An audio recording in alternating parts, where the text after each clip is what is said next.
So everybody that saw the video, Hey, you can.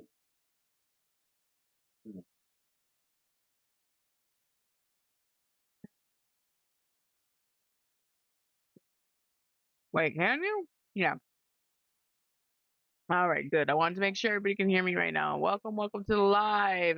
Hello, everyone. We are discussing.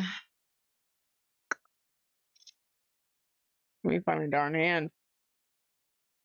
There we go. All right. All right. Okay, so we're discussing this topic today. Father had a place to stay, refused to take his children. Who do you think is at fault? I'm sorry, but I tried. The mom of two kids who froze to unaliving while sleeping in a van says she asked for help. All right.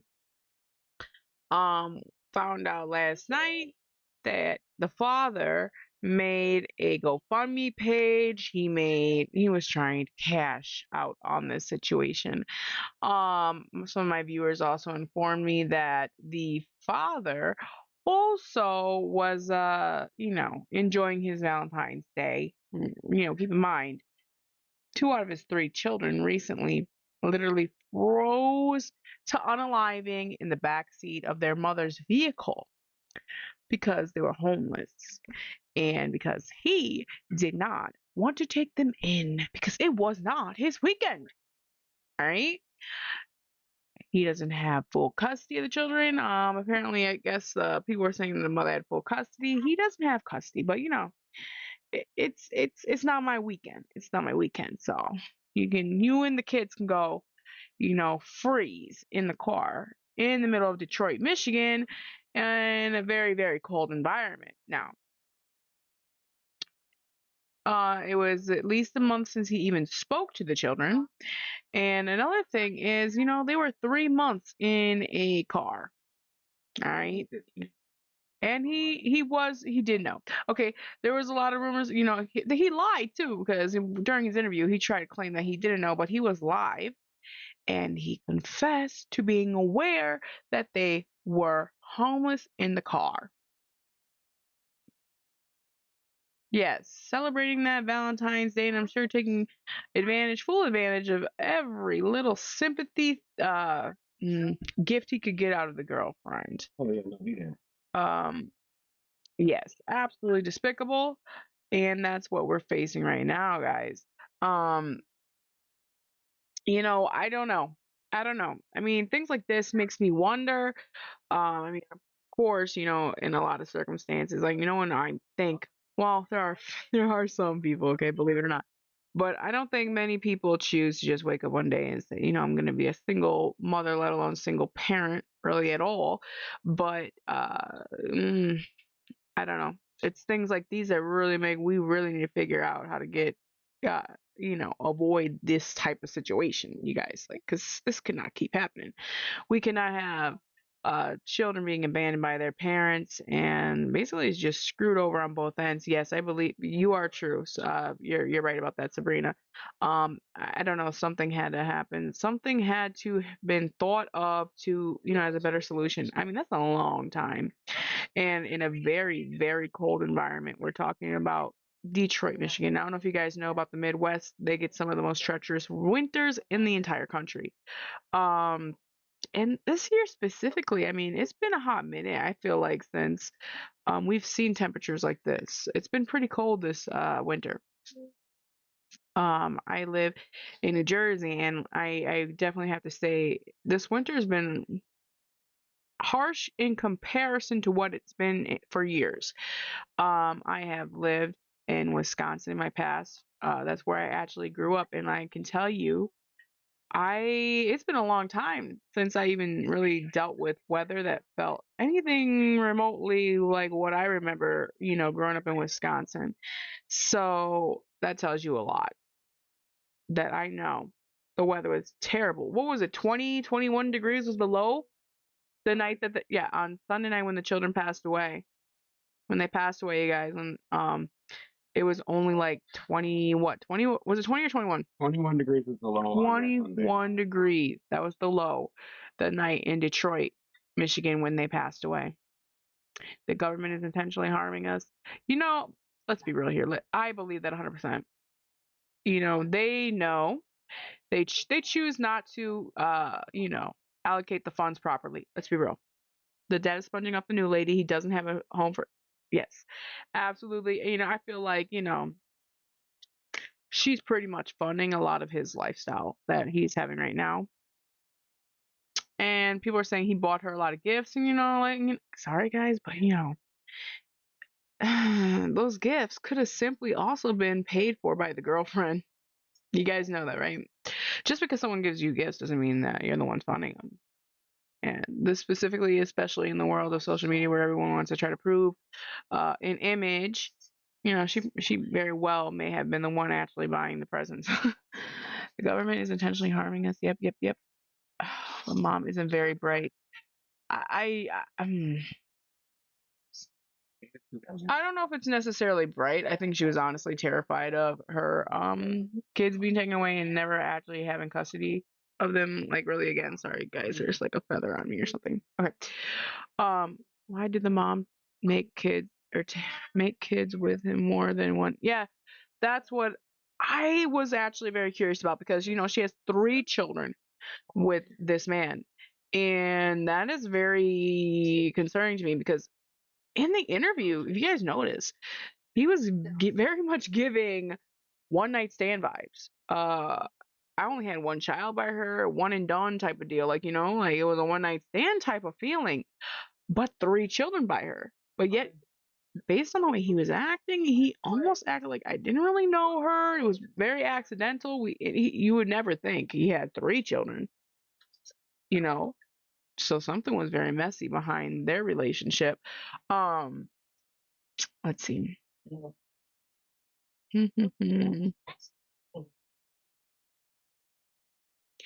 Yeah, the father is very much his fault as well because I don't understand how you. I mean, okay, so clearly you had some funds, so you could have made them wait somehow, to make sure they were off the street. Even if you want to try to say the girlfriend's parents didn't want the children in the house. I mean, I don't know. I feel like I would have been throwing myself over my kids as a blanket at the very least, to try to uh avoid the situation they were in. He never said it was a one night stand or that he didn't know. I know he didn't say that, but he acted very like almost like yeah, that chick over there that I knocked up, that chick over there, that girl over there, not my mother of 3 children. That's I mean he's the same. I mean, the guy. Did you guys see what he said? Like, oh my gosh, she called me while I was on the treadmill. Just as a guy on the treadmill, she calls me talking about he come to the hospital. Like, what the freak? I've driven to a police station or hospital with the kids. Absolutely, absolutely, Nicole. Yeah, he was just super callous and said they aren't together or close. Not even about her, about his kid. Absolutely. What are you hoping to accomplish by discussing this woman's life? Nothing. More awareness because people don't understand that it's not so much about her actual life. It's about the fact that this happens a lot. And a lot of people don't understand that there's a homeless crisis in America. And not every part of this country has options to really escape that. As far as, okay, so you get into a bad situation of being homeless, and the East Coast has a crisis entirely where if you're homeless, guess what, guys? You can literally call 411, all the help networks, and they will say, we are full. There's nowhere for you to go. There's people who have called services like CPS, etc., and they said, "Well, I'm sorry," or there's nothing we know. We'll get back to you. They don't get back to you, or um, they'll say, "Well, we called the shelters," and the shelters they tell you their solution, and it's just a hot mess. It's a very circular type of thing. I Um, think the yeah, dad. Hello. I think the dad's an idiot because he's one of those guys that like devalues having a child and all of a sudden doesn't care with them because they're not with them. I mean, that explains the behavior entirely and the lack of concern. wait. Doesn't matter mother's fault. It does matter. It 100% matters because again, it's like this. The fathers always think they can check out. Yeah, Absolutely it's not. sickening. So you're right, Teresa Rutledge. Absolutely. As long as there's one parent with a house, a place to lay their head and stay warm, the kid should And the have child a should have place. never been in a car. No, absolutely not. Nope. Absolutely not. Men always want to find a way out, and that's. I mean, we can't negate that. That's the truth. They usually want to find a way to not be held accountable for anything. You know, Facts. whether it's their children, whether it's their infidelity, whether it's they cropped up with a STI and they want to claim they don't know how the heck they got it. Always want to escape accountability. Always. And I feel like that has something to do with their upbringing. You know, let's face it, a lot of mothers, especially single mothers, you know, they baby their sons, a lot of them, and they don't make them own up to a lot just even during, you know, their childhood. Okay, men don't That is have to be true. there. Your body, your choice, my wallet, my choice. Well, then we have to argue who even agrees with my body, my choice. I'm not one of those advocates. Exactly. I don't believe I'm in abortion. not. I Oops, don't can't even say even. that word. I don't believe in that. Unaliving a fetus. I disagree with that 100%. I feel like unaliving your fetus should only take place in extreme measures. And most of that surrounds health, whether or not your actual body could withstand the whole process of carrying and delivering a child. I feel like ectopic, severe deformities, um, great. That happening, I understand. Now, if the mom feels like she can handle it, even if she was, you know, the child was a product of grape, that's cool. Like, I mean, I understand, but I also understand if the mom would want to, you know, not want that child because of how it was conceived. Yeah, if you read the comments, I really agree with Teresa because, like I said, if one parent has a place, the children should automatically default to having a place, regardless of who supposedly has custody or not. That's fact. It's just supposed to be, you know, just a default reaction to it being something that came out of your body and created a whole nother life. I heard that she asked family, friends, and then she called like, you know, different social service, you know, through the social service network. And I was trying to, and the father, and I try to explain to people that not everywhere in this country is equipped to handle homelessness. Yeah. So people keep thinking, oh well, she could have just went to a shelter. Yeah, that seems like the natural, you know, thing to do.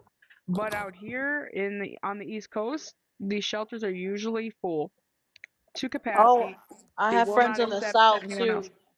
I have friends in the South, and their shelter was so full that like there was people sleeping outside of the shelter in the middle of like winter.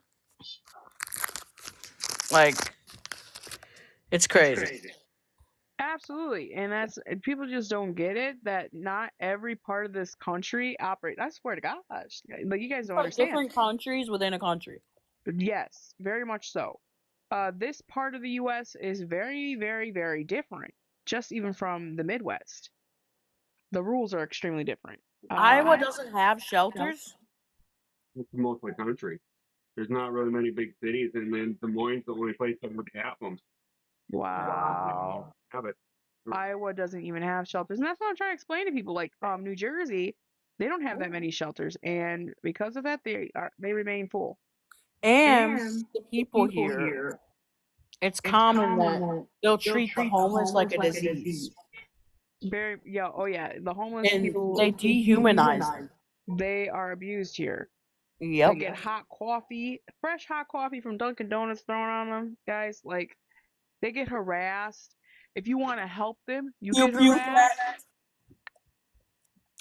Pew pew threatened. Yes, yes. I feel that if the father knew they were in danger, he needs to be charged too. That's what I was trying to Exactly. address last night too. Mm-hmm. Absolutely, absolutely.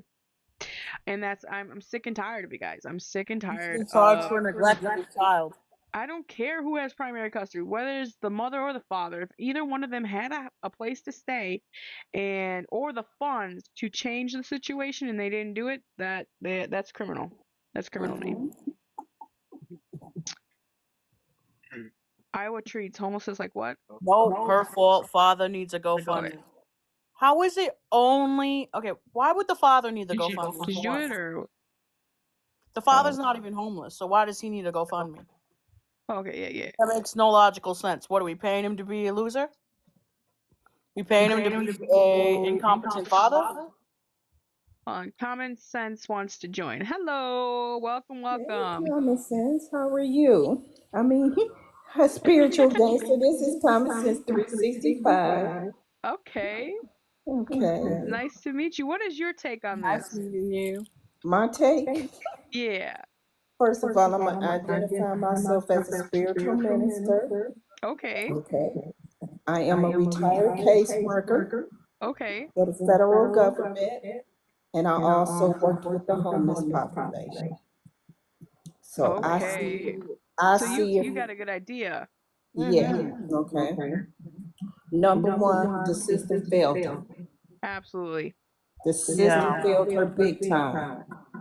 Okay? What part of the country do you live in? You mind me asking? Actually, I'm originally from Ohio, but Okay. now residing, retired, and living outside of Houston, Texas. Oh, okay. So yeah, Okay. that's a nice jump. And that's what Okay, I was but trying. Houston has a major homeless population, a lot of veterans, a lot of families. Okay. Normally, on this perspective, I'm going to speak from the government and nonprofit agencies. Okay. Nonprofit agencies, they tell people to call 211. They have a contract with the government, okay? And they're supposed to be the first line for help.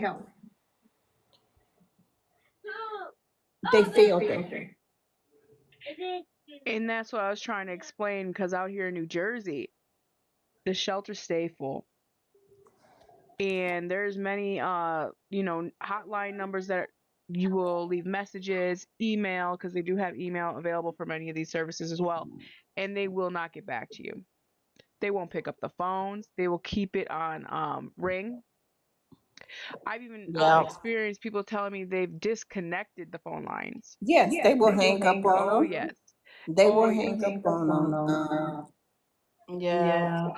They It is what unbelievable. happened, and I'm gonna explain it in this way. When they started with this migrant giving the funding, they would normally go to shelters, emergency funds for homeless. All that money was circumvented into the migrants. So now Americans lost their jobs. People don't realize that a lot of Americans were losing their jobs. Oh yeah. Okay, attached to this. So if she called 211 and she was not a migrant, they were not concerned. Mm-hmm. And I'm gonna give you this one. The church failed her. Yeah, that's The church failed her. And then number three, the family failed her. Nobody in the family had a heart. That's what I'm saying. Yes, Starshine. CPS is not always the solution. I mean, even you would think, right? Well, there are plenty of people out here who have called CPS to actually get help and no contact back. So wait, if they couldn't the mother have gone to a police station and said that she can't provide for her kids and she needs them to go into a foster home? a lot of the times, at least out here, they would direct you to CPS or shelters, and if they can't Right. fix your problem, there's nothing that can be done. So she couldn't like just leave her kids there if she had to be that drastic. I'm gonna tell y'all guys, this is how they play it. If she would have been willing to drop her kids off and walked away, then guess what? The police would have charged her with abandonment. She Yep. would have been deemed a criminal. Yep. Okay? Okay? It's not this voluntary thing without prosecution as they try to put it in In the the thing. Yeah. okay. Oh, comment said So everyone's mentioning that there's an echo. I don't know if that's yours. I don't I'm trying to Yeah, I'm yeah, not it sure. is an echo. Okay, hold Let on me one see. second, guys. We're gonna try to see if we can minimize this. I don't know. Yeah, let me get a second here. Let's see, Hello, good afternoon. because I'm not really sure whose end that's on. Let me try that. Is that better? Is the echo still there, guys? Hello? Hi there. Hello. Hold on, I guys. We're trying to figure out this echo situation. Is that us or is It that might someone be else? because of the speaker. Okay. Okay, so it might be. I think it might be okay. Is it better? The echo is gone now. Wait, still an echo? No. Okay. Oh, it's not. It Oh, was with someone your said it's other not guests me. that you had in there. Yeah, it's with your other guests as they talk. Okay. Oh, okay. Okay. Here, can you Yeah. turn it up a little bit then? Because I'm having a hard time. Yeah, I think it might be miss common sense. Unfortunately, I think something echoing with yours. Do you hear the echo now? Yeah. Yes. You guys still hear it? That's what it Hmm. must have been with her. So they just got to. So all you got to do is just basically pull down like you're checking a notification out of the live on your phone, and then come back, swipe that away, and come back in. It should go away. Yeah, it's like a connection issue most likely. It's also yours as well, J Pray. Yeah, I'm hearing it from you too. Now we're all echoing.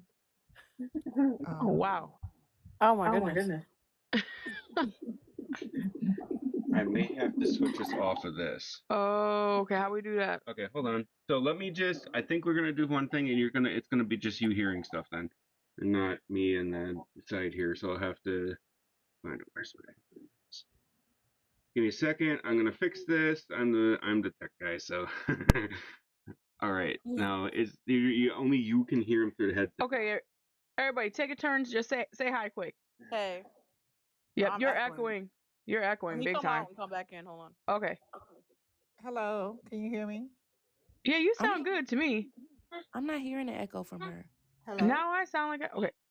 Okay, can you say the hello again? Hello?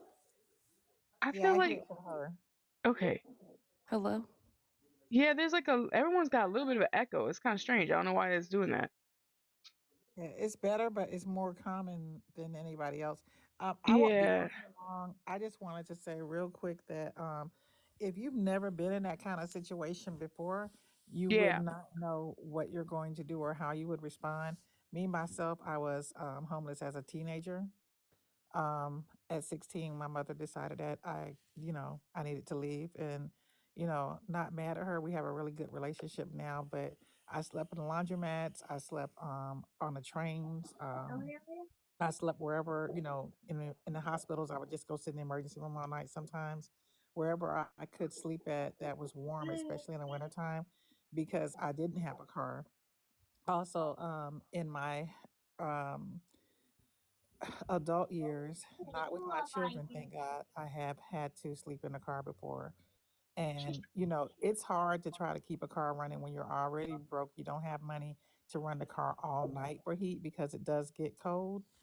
And so, if she would have went anywhere to get any kind of help at all, they would have one taken her children, and in order for her to get her kids back, she would have had to do so many things. She would have to do parenting classes. She would have had to provide a safe place for them to sleep in. She would have had to have a certain amount of bedrooms because, from what I understand, there were four kids. So she would have had to have at least a 3-bedroom home provided for them.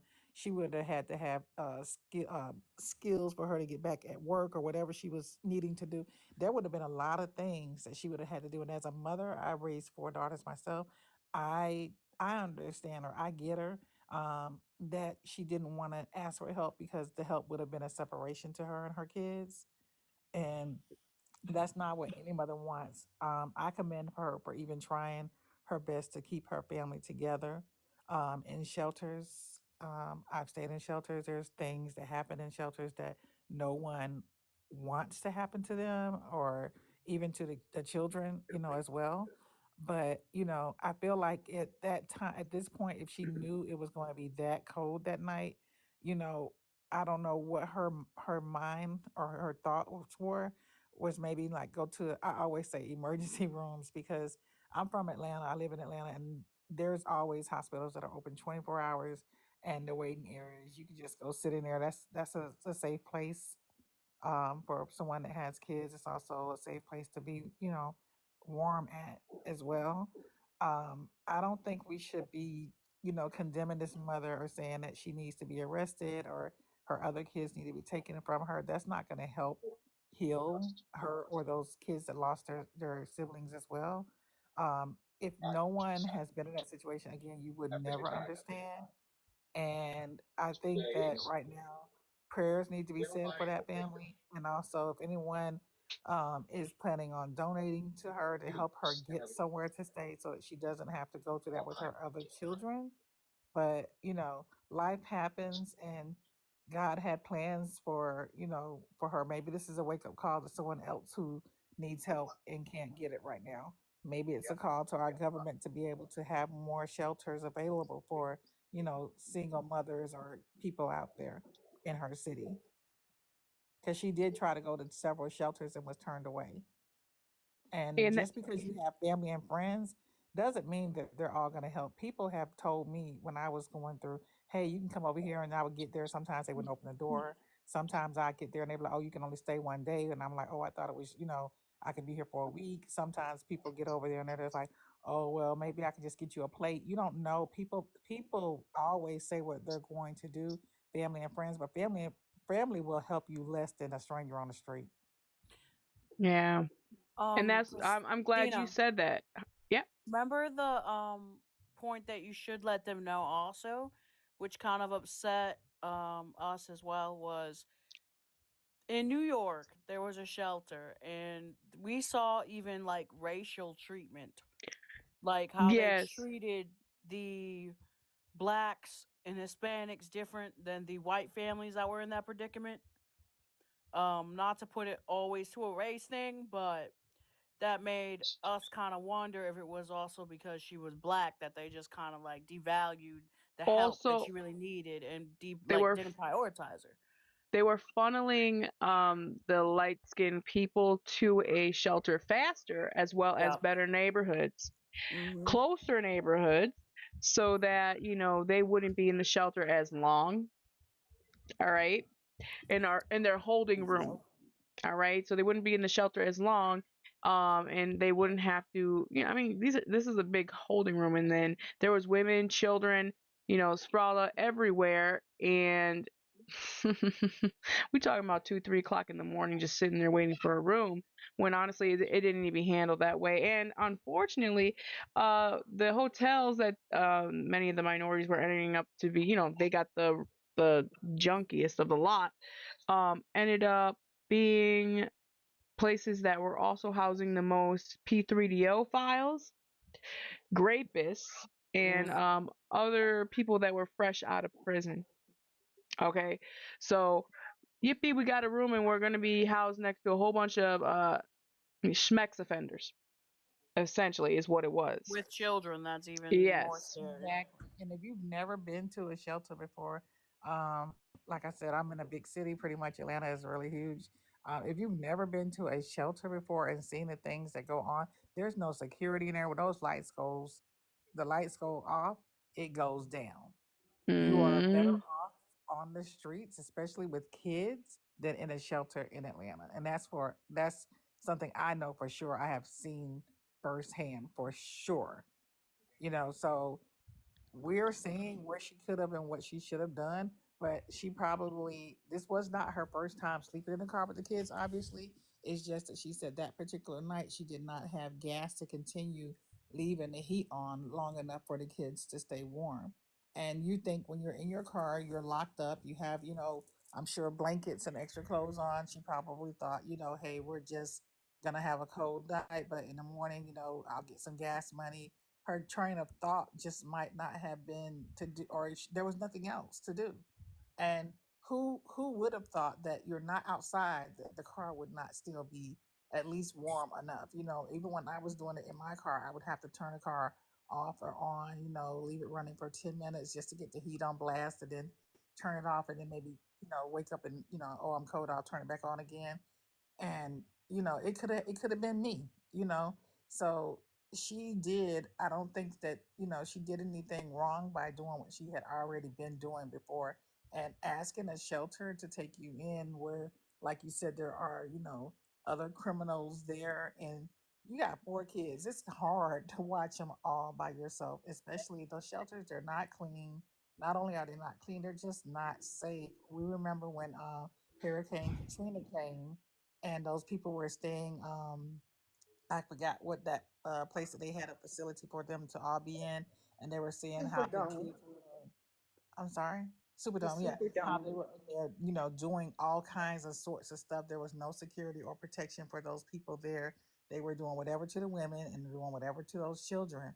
So just because you go to a shelter, you're not safe. Like, that's not the only answer. And going to a police station asking for help for anything, they would have taken her children, snatched them right up, and then put them in some kind of foster care, or somewhere where she would not have been able to get to them and take care of herself, and had to do so many things to get them back. And And yeah, that's exactly what I'm saying. Everyone's being extremely judgmental and they don't understand there are so many different parts of this country where you have no options. If it's full, it's full. yeah, it's full, and also another thing too. I do know, if the state takes, like, a family member steps up and says, "Hey, I'll keep your kids for you. I'll step in for you," that family will not be able to get financial help for the state from the state. Hi, mommy. So you would not be able to get, like, food stamp assistance or any kind of financial assistance. If you step up as a family member and say, "Hey, I'll take this person's kids in and let them be here," you have to be financially responsible for that. They do not help you. Their thing here, especially in Georgia, is going to be to help the mother. I've done it before. My friend had 4 kids. I took 2 and another friend took 2. We could not get food stamps. We could not get any kind of financial assistance, and the mother was like selling her food stamps. She was on drugs. She was doing whatever she wanted to do. This went on for 2 years. And if I complained, they would simply tell me, "Hey, if you can't afford to take them, then we'll put them in foster care." So for 2 years, I just I dealt with that. But they don't help you. So if someone's family are saying she didn't have family and friends, maybe she didn't have family and friends that could afford to take in the kids and be responsible for them financially on their own too. And that's the thing. This needs to stop because someone thinks a lot of people are thinking I'm like making this live to judge the mother, and that's not what this is about. It's about awareness that this is so much more common than you would love to ever think. You know what I'm saying? Or like to ever think that this is something that's happening a lot. Yeah, it happens a lot.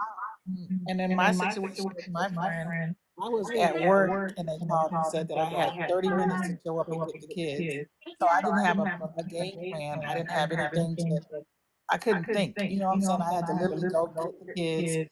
And I had another friend that met me there. And we were like, "Okay, you too and I too." But there was no help for either of us while she was going through her thing. And she had to take, like, parenting classes. She was able to still keep all of her financial aid assistance she was getting and not give it to us, but you know Sorry, yeah, you there's guys. I'm still an trying to fix equity the piece man. there too. Yeah, but they're not willing to help anyone who takes in your kids like that. So if someone's saying that her family was there or could have done it, they just may not have been able to afford to. I don't mean to interrupt, But have you guys Karen, seen the I have been latest able video to. of the news channel interviewing the baby dad? Okay, I just saw the video, and it was like a more in depth of what actually happened. I guess the mom here was with her mom, two teenage siblings, and her children. So it wasn't just her and her children. It was her mom, her sisters, her brother, and her children. And she tried to reach out to the baby dad, and he even confirmed it too with the news outlet that he's saying that she didn't reach out to him, but he FaceTimed his kids like 2 months while she was 3 months homeless. She was 3 months homeless. He FaceTimed his kids like 2 months into her being homeless. And then he's saying that she never reached out to him. That the only thing she said to him was, "Come get them, come get them, come get them." And he's like, okay, well, whatever. Like, I don't know what he was thinking, why he didn't grab his children, because he has 3 children with her. Those are the children that passed away. And so she's saying, I reached out to him. I asked him for help. I pleaded him for help. He did nothing. And the moment he found out that his children has passed, he was in the gym. Yes, he was. So Yes, what he was. He I'm was in the gym, saying that and I don't. I mean, come on. Anyone with any type of intuition could tell he's seeing kind of aggravated. Like, she bothered me in the gym. right, and that's what I'm saying. Why So are y'all can saying I that he should be interject, please? charged? Because I've been waiting. Please, Yeah, I've been waiting. I'm sorry. Yeah, we can let her speak because she has been waiting a while. Just yeah, I'm sorry. Yeah. So I think this whole situation is very unfortunate. Oh, I'm hearing echoing. Oh, hold on. Can you get? I don't know. Everyone hit mute on their mics just in case we all are all Or causing maybe some I just have to problems. drop. Can you hear me better? Yeah, I can hear you. Yeah, I think this situation is very sad and it's very unfortunate. And I feel like everyone felt these kids. I think I'm very surprised because usually here in California in the shelters, if you have children and you're a woman, they typically accept you first. They will make an exception. So I'm really surprised that these shelters didn't accept her. Like I said, I feel like the father is a degenerate, and I feel like he's now relieved that now that he doesn't have to worry about his 2 other kids anymore. He wasn't taking care of them anyway. But I think this is a lesson that I don't blame her at all, but I do think that, maybe she should have chose better. Because at the end of the day, her kids had to suffer because the man that she decided to procreate with was a degenerate. So I don't First of blame all, her.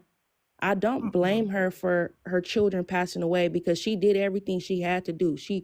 Even the mayor said himself that he doesn't blame her. She tried everything. But I think this should be a lesson to not be choosing these men, because having 2 children with a man that does not care about you in the freezing cold, your children have to suffer that, really. The let children me were just say innocent. this. Do you have kids? No, I don't have children. Okay. So let me say this. There is no fairy tale ending in life. I It's don't know not how about old a you are, fairy tale but no, ending. No, no, I'm no, just no. gonna say because you said that It's she could not. have chosen better with her It's not kids. about having a You fairy don't. tale ending. It's about you. Look at this man. You could tell this man did not care about her at all. It's not about Okay. no fairy tale ending. Because that's the reason why I didn't even bring up marriage. Because not everyone believes in marriage. But even just having a man with character, a man that was stable enough. That's all I'm trying to put out there. She wouldn't Okay. have been in this position. Like you can't be sleeping with bums and then expect a different outcome. She failed her children in that sense because her kids are now, they were suffering the consequences because she didn't pick a better man to procreate with. 2 children, 1 kid, I could understand. I could give her a little bit of grace, but 2 children, come on now. No, he needs to be in jail because he has a house, he has a roof for those children, and those are his children. They carry his DNA. He should have responsibility. He should be in jail. I believe he should be in jail for neglect because as soon as he knew that the mom was homeless, he should have either called CPS or he should have went to and grabbed his kids or done something. And the fact that he didn't do absolutely anything, he needs to pay for that. He is a man.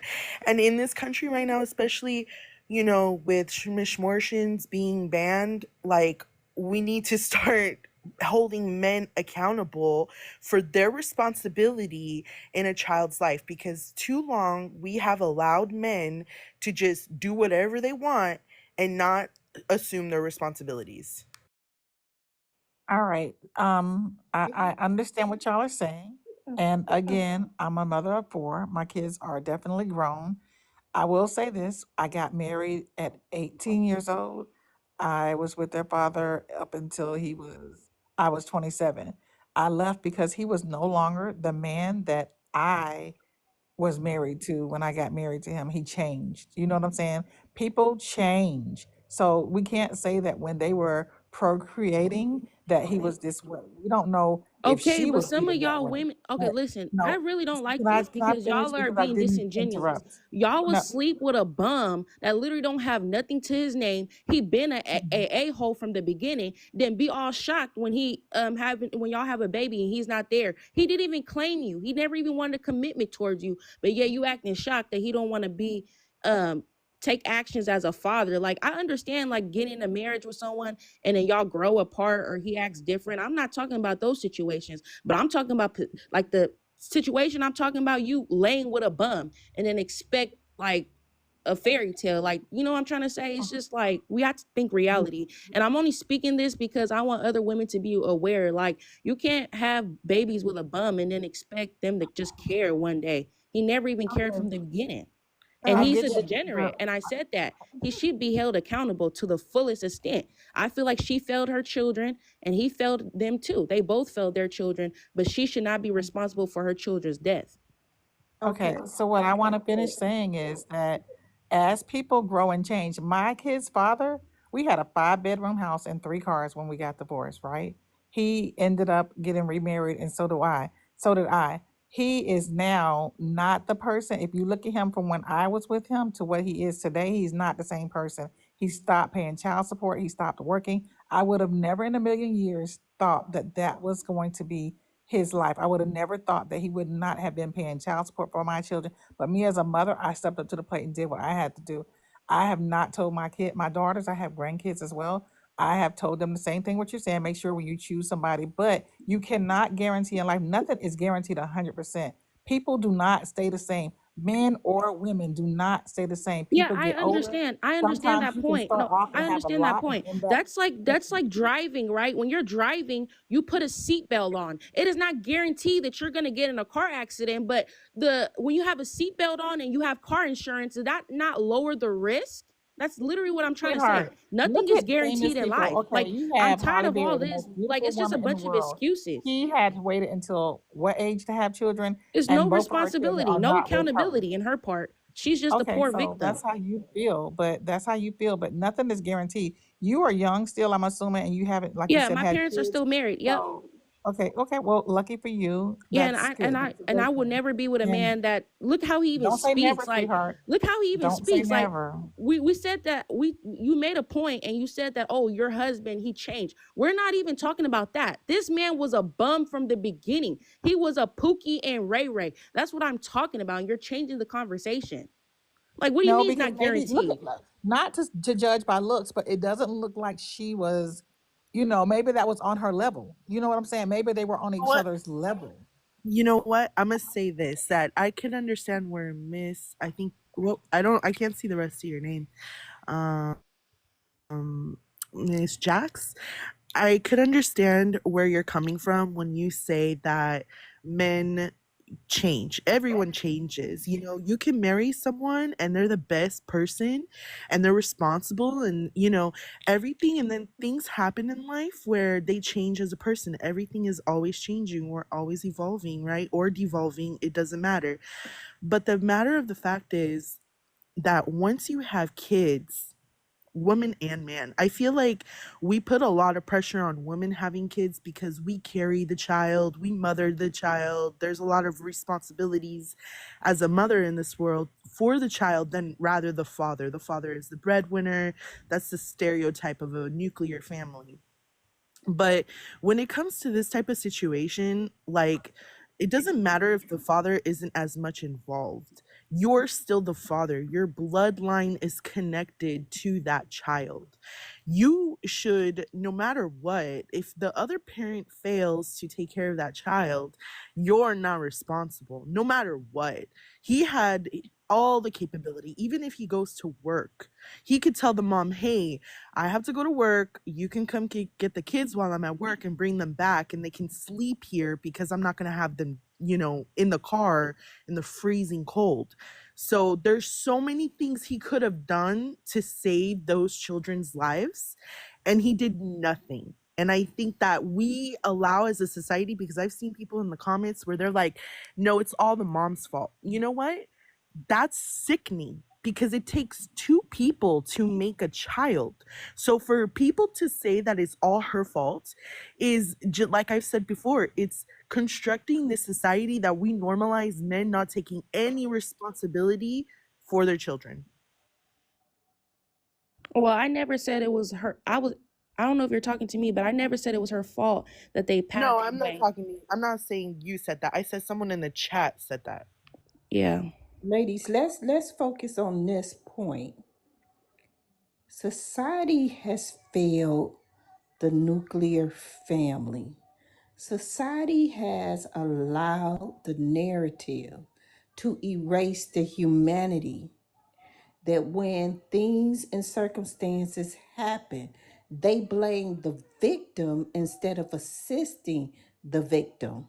Okay, it's homelessness in America has been a problem for the past 50 years, and we still haven't come up with a concrete solution because we keep on voting the same people in to represent us. We allow senators and congressmen to circumvent our votes.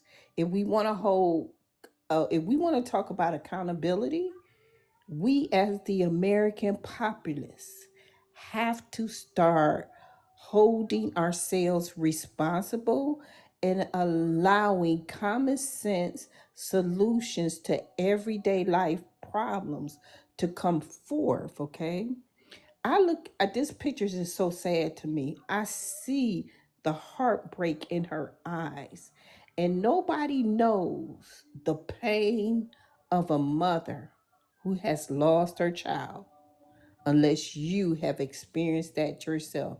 My daughter was missing for 24 hours. Every limb in my body, every muscle, my brain cells ached. Ached. I had resources. I had connection. Everybody doesn't have that, okay? And we as women used to look out for each other, regardless.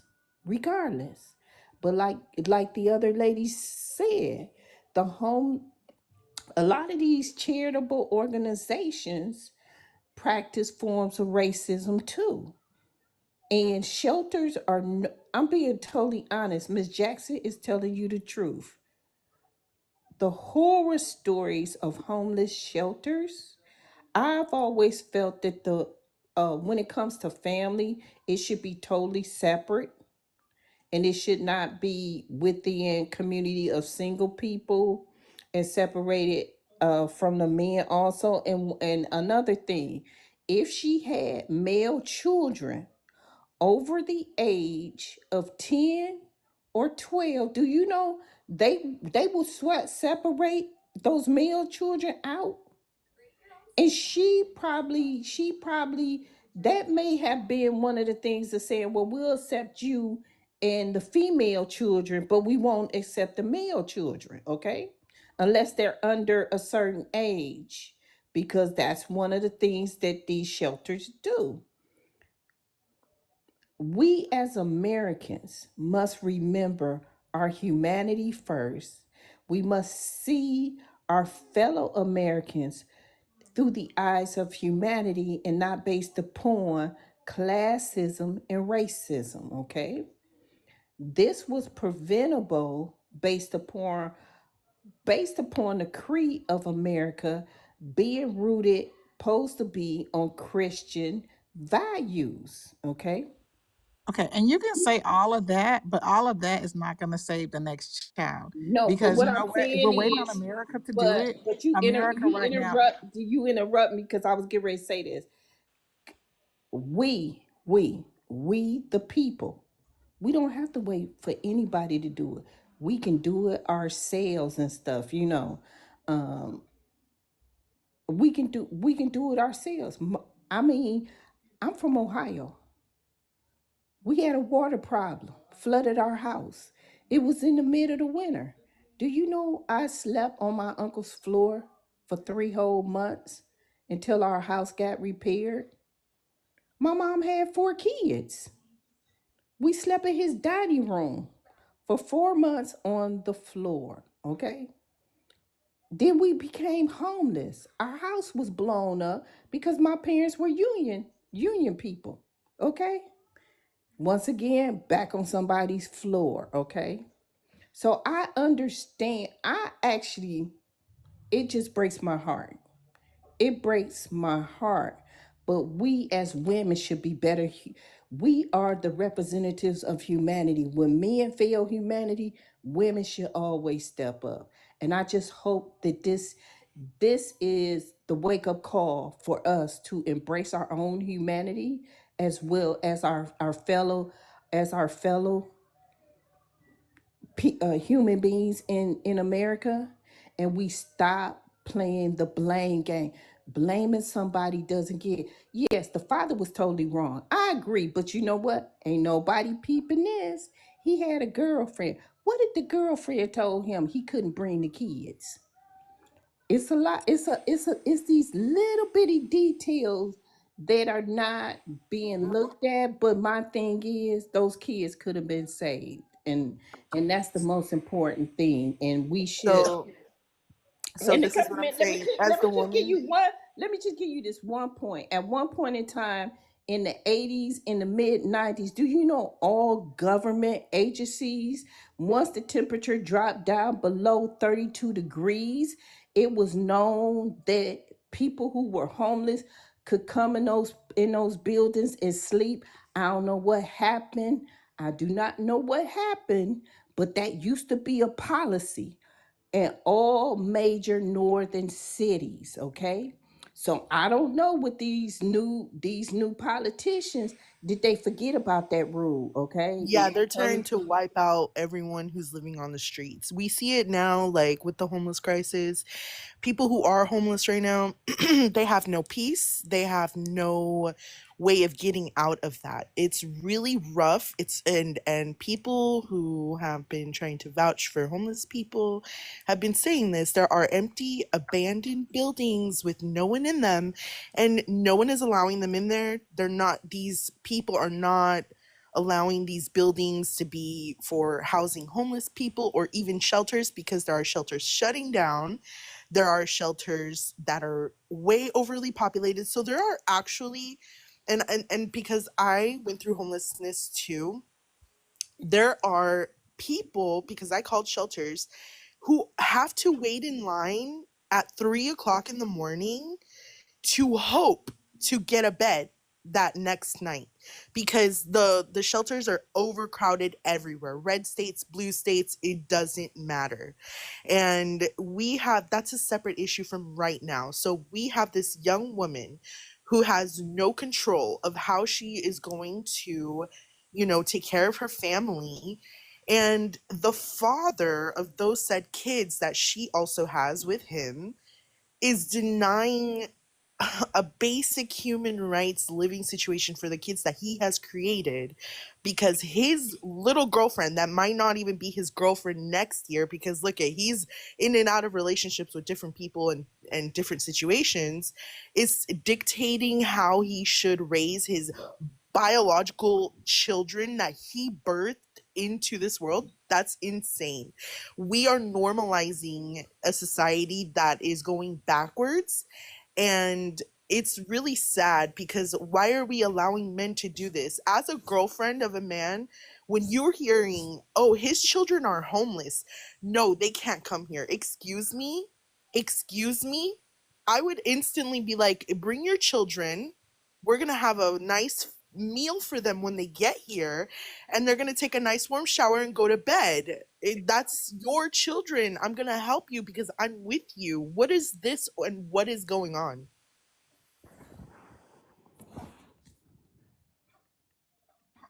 I just want to say that in a perfect world, but we don't have one, that would be the solution. In a perfect world, parents would take care of their children. In a perfect world, if someone's not with their other significant that they had children with, then the other person that their new person that they would step up and do that.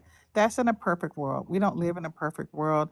I'm gonna drop down because everyone here, I just pray and hope that none of y'all have to ever go through that situation. I pray and hope that when you do have children, those who don't have kids, that you pick the right person and that person does not ever change on you, and that that person stays the same and is able to provide 100% for you 100% of the time. Because life is real. It's not a fairy tale, as I was saying before, and things happen. You can have a baby with somebody tomorrow who makes, $1 million a year, and his mind might go tomorrow.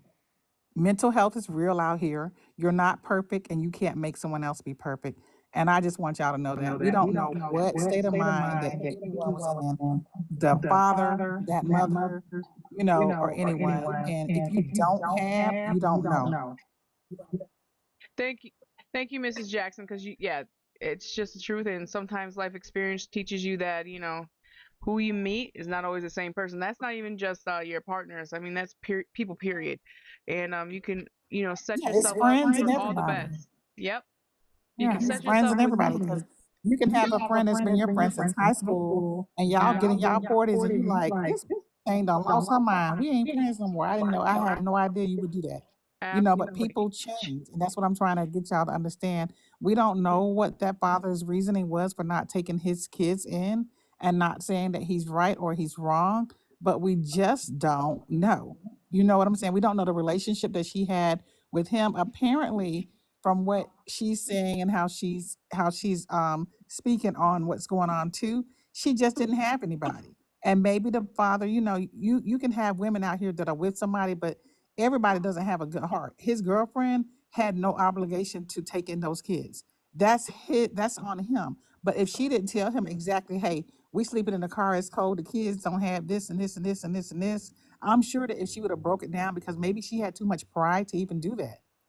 If you're sleeping in the car already, you have a lot of pride. No, We he don't knew they know. were homeless. He knew. He said it He in knew the they were interview, but homeless. Okay. in the news outlet, they asked him. He knew. He said he knew, and they were like, "Did she reach out to you for help?" And he said no, but he then said that he did FaceTime his kids 2 months into them being homeless because she was homeless for 3 months.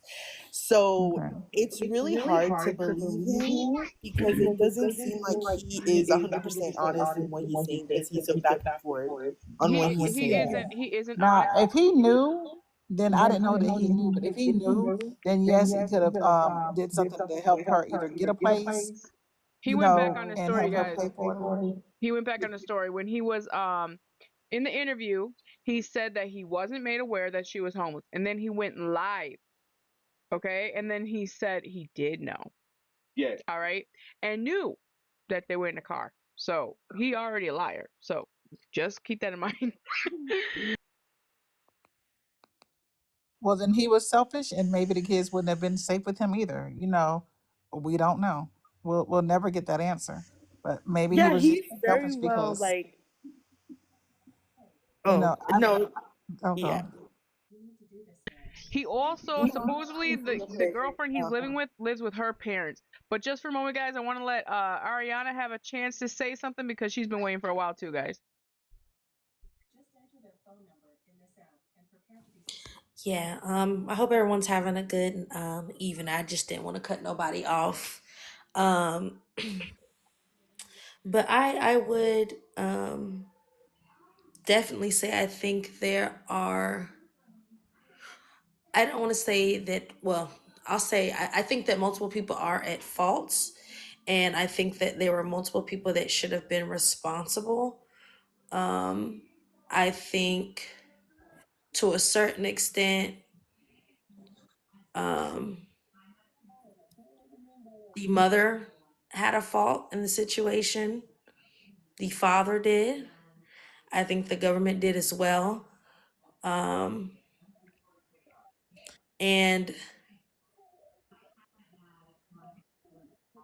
I really do understand everybody's point of view, definitely when it comes to like people do change, and I definitely do understand that. And I think you could have the best partner in the world, and you might have a kid and they're not that, or your circumstances in life could change and they ultimately end up changing.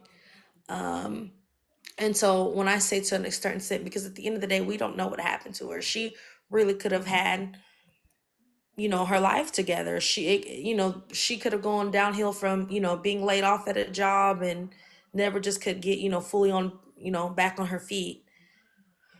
Um, so that's why I'm like, okay, I don't want to 100% blame her. Um, if anything, and maybe I'm wrong for this, I would, in the father's situation, I definitely, I think would say I would put more blame on him, being that he knew that they were homeless and he didn't do anything about that. Girlfriend or not in the picture, like I don't care who you are, you're not gonna come tell me to put my dog out or tell me my dog can't come in the house. So I don't think that has anything to do with it. Um, and I'll land my plane there for now. I honestly think that because people are saying that she could have done this or that. I honestly really feel like she just honestly gave up. She just gave up. It was too much on her. Um, that's how I feel. Probably was just too much to take in. Yeah, I mean, having your whole family in your car trying to find housing in this situation that we're in as a society is scary. And like I said, I went through homelessness, and even just for me, it was like very stressful, very like, what do I do? And you get to a point where you panic sometimes. And I do feel like having children with you is probably 10 times worse than doing it on your own.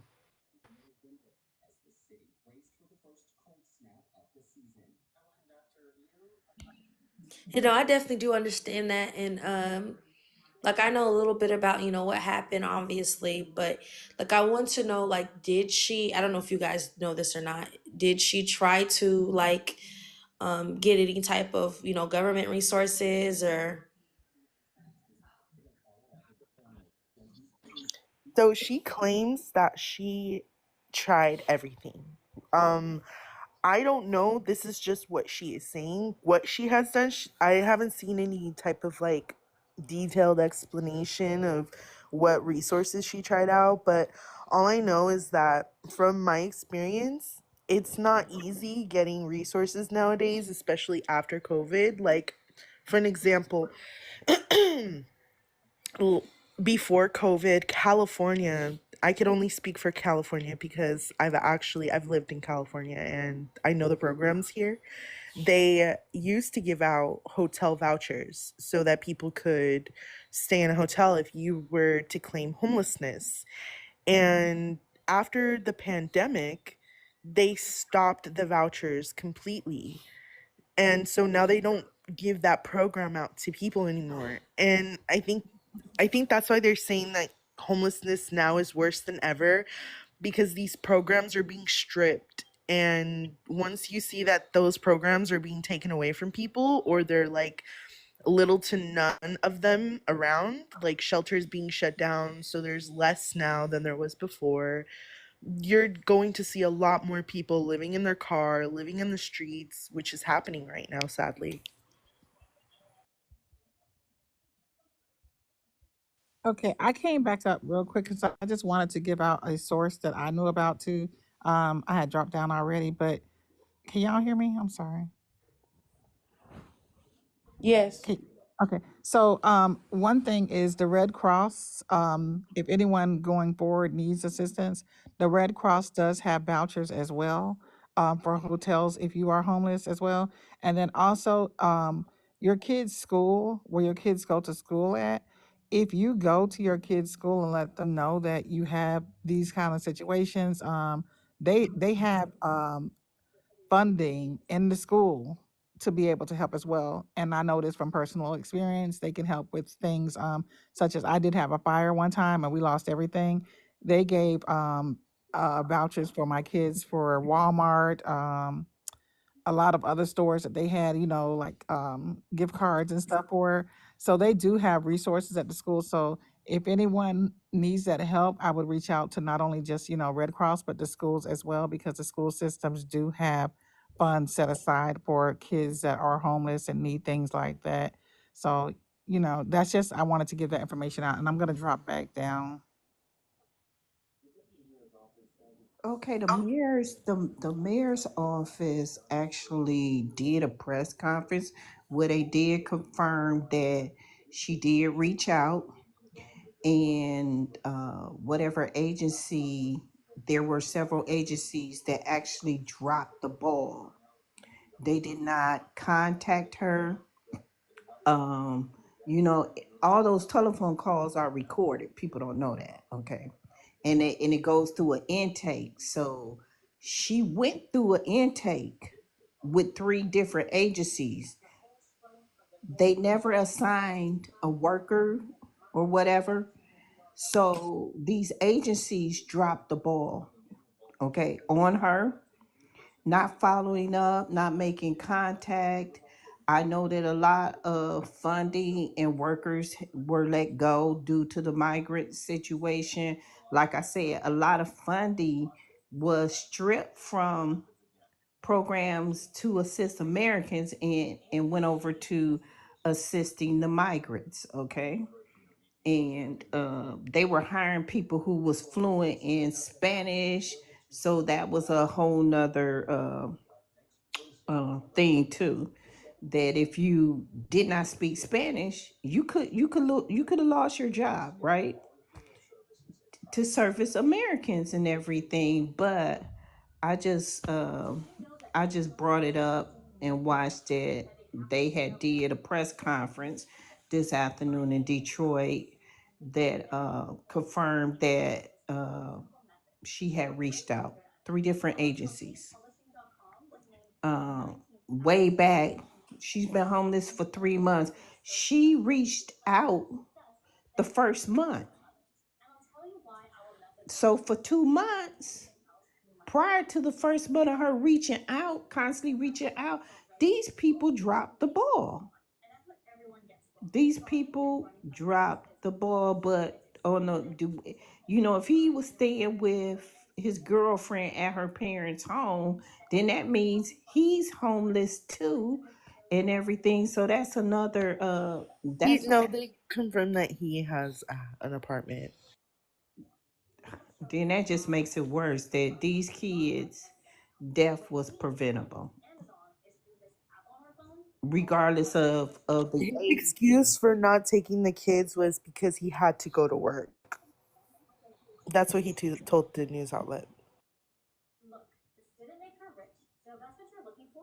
But the kids were school age, so the kids could have went to school. Well, I was getting ready I was heard she was going, because or she was taking the children to school. I was gonna ask if they were going to school because when I was reading up on it, just certain things like when she was talking about it in certain times, I was like, shouldn't they be in school? Especially because when I think the oldest, when she rushed him to the hospital, was like at noon, and I was like, he should have already been in school. So did she not check up on him, or were they missing like multiple days in school? Which I understand if they would because what's going on, but I didn't know if it was confirmed if they were in school or not. And he could have a second job, which maybe he's thinking he's gonna look after them at night. Who knows? We honestly don't know a lot of the details to be like making any type of judgment on anyone, honestly. But I mean, if when it comes to kids, honestly, my opinion is I don't care about the relationship between mom and dad. They need to work it out for the children. It doesn't matter if they're mad at each other, if this and that, whatever happened. They made something together like a child, and they need to set their differences aside to think about the children and the safety and well-being of the children. And I think a lot of people miss that because they're like, oh, well, what if they had problems with each other and the girlfriend and, this and this and that. And I don't think people realize that it all factors. Girlfriend, if you're a girlfriend and you're coming into this situation, you need to understand that there is a situation going on. And if you're not willing to be a part of the situation to help, then you're out. Like, you should be out. You should, as the girlfriend, either you should break up and be like, this is too much for me, I can't handle this, or as the boyfriend, be like, look, girl, I don't really have time to worry about you right now. I have to take care of my children. I have to think about them. I have to help them because they're living in a car and they can freeze to death, to, whatever. And so I just don't agree with the whole, like, there's other contributing factors. There shouldn't be. There shouldn't have been. But I understand why people think that way because they probably thought that way too. They let contributing factors get in the way of caring for those children. But I'm just gonna keep going back to, it's normalized in this society. We're so normalized to think that way now. Yeah, in the interview with the grandmother and the mother, they did verify that they were taking the children to school regularly, supposedly also feeding them as well, regularly. So they weren't like supposedly really missing meals or anything like that. But I mean, yeah, if they did miss school, I mean, who could really not understand that situation? I mean, how was she also getting all this money to fund the gas, keep the heat running in the car, even really honestly keeping her phone charged? Because I know where I'm in New Jersey, they don't just let people come in, use their power to charge phones. They're now going to try to crack down even on Starbucks, where you have to make a purchase and they limit the amount of time greatly. Vastly, it's going to be vastly different from what it was when people could just park in there with their laptops and stuff. And they will arrest you in a lot of parking lots out here too if you're even parked more than 30 minutes now. So that's another thing to keep in mind. Like, this is kind of really crazy. I also don't understand how his girlfriend or this. I've never understood this. How women can feel okay laying up with a man who's a deadbeat dad, or a man who's okay having it's just those his types kids of in the people. car. Like, that's just trifling. Listen, I don't understand how people can be with someone who don't take care of their kids, but it's just people out there like that, honestly. Exactly. Right. You see how the girlfriend or the boyfriend treats the kids they already have. Why you even want to date them, let alone have children with them too? Yes. You know what I'm saying? That's kind of crazy. It's so crazy. It's so crazy that he just thought, even in his head as a parent, like, he just procreated. He really didn't have any connections with those kids because as a parent, my heart would break. I don't know how I would live with myself if my kid died because of something I could have prevented. That would eat me alive. And when he was on that interview, there was no remorse. There was no expression on his face. It was sickening. Absolutely. It was creepy. That's why I said it. He had not just one, but he had 3 children with this woman, and he honestly acted like he barely knew her. It was a one night stand type of situation, and you would never think there was 3 kids. And yeah, like almost like kind of inconvenience. More like someone would be like, my check came one day late. Bummer. But it didn't really affect anything. All my bills are paid still. And, it kind of sucked, but it came a little later than I thought. Or it was just so not even that. Like it felt like, where is your soul? He's talking about it like he's reading the newspaper. I don't know. You know what I'm saying? It was like crazy. And you know what? I'm gonna say this. I'm gonna say this. Think about it. She put her kids in a safe place because she went to the casino garage. She just wasn't in Walmart parking lot, out she thought of something safe, right? A place safe. She thought well they would be okay in that garage, right? But it's cold. It get really I think a lot of people who live in the western southwestern part of the United States don't understand those minus wind chill factors and stuff. And if you're not from the north eastern part of the United States, you may not grasp that how cold it can get without snow. You don't even have to have snow on the ground for it to get freezing, especially at night. And it just hit me.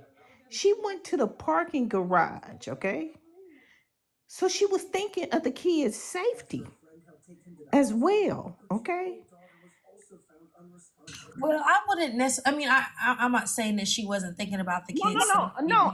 I wasn't saying that as a mother though. It just dawned on me. She was doing the best that she could in this situation after asking for help and never getting a call back. You know, maybe she told him to come get the kids, and then if he would have said, "Okay, I'll come and get the kids," when they met face to face, then she could have told him, "Look, I'm homeless. I don't want our kids out in the street, okay?" But she was thinking about her children, and I that's the part that I don't want people to lose, that detail. That at the end of the day, and they said they were taking the kids to school. At the end of the day, she was still thinking about the care and safety of her children. It's just so sad that the systems dropped the ball. Nobody followed up. And I see that happen. I see Honestly, it happen. sorry. With the parking lot in Detroit, it was highly likely that it was also an enclosed parking lot. So she was Yes, it probably also was. It thinking, was. yeah, to block that wind from hitting Yes. the car too and blowing through it. Hmm. Just messed up. It's just a bad, You know, it's a it's a bad bad situation situation because because we had those we we had the had the people in people North know Carolina. Everybody forgets there in North Carolina we just had two children who were homeless due to the storms, and they froze to death. A whole family froze to death because of FEMA. Nobody, this is not just one incident. If you go back and start looking at the news, this is the failure of our government Exactly. not That's to why I take said, like, care we of really his don't know the own people. situation. It's people whose whole homes, everything, it's going in a second. Most people don't have savings out here, and that's just the truth. People can't afford to have a savings. That's why housing is a human right that we should all be given. And it's really sad that they made it a profitable market instead of being like, you know what? People need to have a roof over their heads. If you look at like um I'm gonna say like the Emirate Arabs, area like Dubai, Kuwait, They don't have homeless. Qatar. They don't have no homeless people, and everyone says, "Oh, well, they're the poorest." There's because like Dubai has a poor part, right? Like Dubai has a poor city, but there's no one homeless in that poor. Like, what is poor then? To you, what is poor? Because here in America, the richest country, I guess, in the world, who knows? We have so much homeless going on. And it's so sad how they treat the homeless here. It is so sad that they don't see them as human beings that are suffering because they have no resources. They're fighting for their lives every day. And I think that's so sad because now we're going to see this a lot more.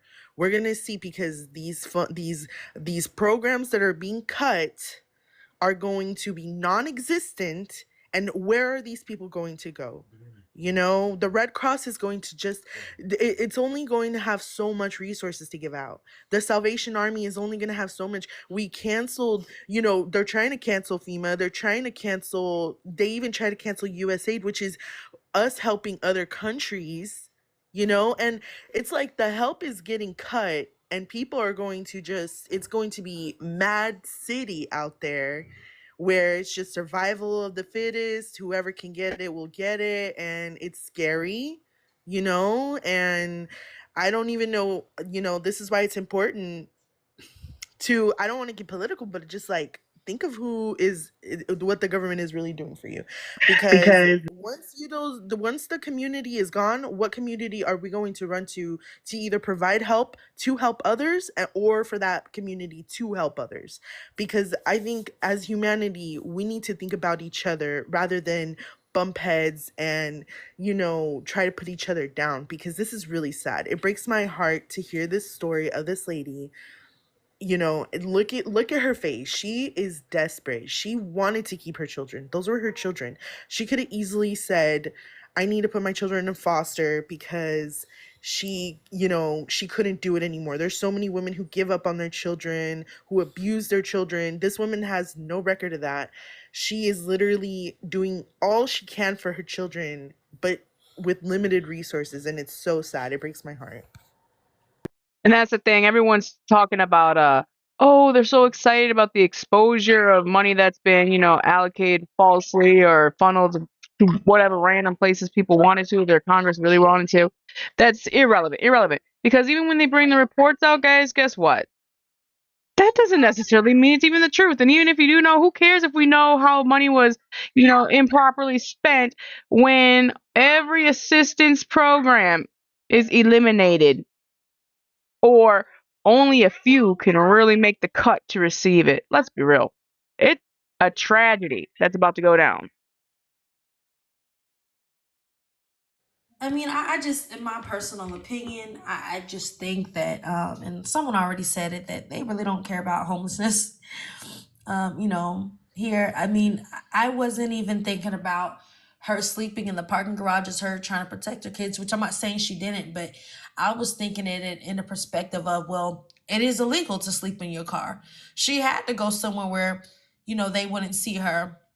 They can't go out and try to find somewhere else to sleep. I mean, they have so many, as they call a hostile architect, where they have all these bench dividers and boulders where the average person doesn't have anywhere to sleep. Oh, the average homeless person doesn't have anywhere to sleep but on the ground. And I'm sorry to interrupt, but there was a comment that really bothered me. Okay, Donald. Okay, he said, "Be honest, women. Would you let your son date this type of woman?" Excuse me. The children that she had with the man ignored those children. So would you be with a man like that? Because if it wasn't for that man, she wouldn't have to be in this situation. Yeah, she would be probably living in her car, but she wouldn't have to have children to take care of. So would she be with a man who can't even take care of his children, Donald?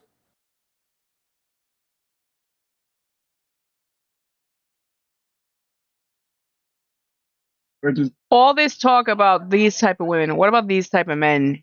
These type of men that won't have 1, 2, 3 jobs, or at least be around to watch the kids so they could split up jobs. What's with those type of men? These men that will just squirt all over the place, making children all over the place, and act like, I don't know. It's like going to McDonald's or like some Lay's chips. You can never grab enough, right?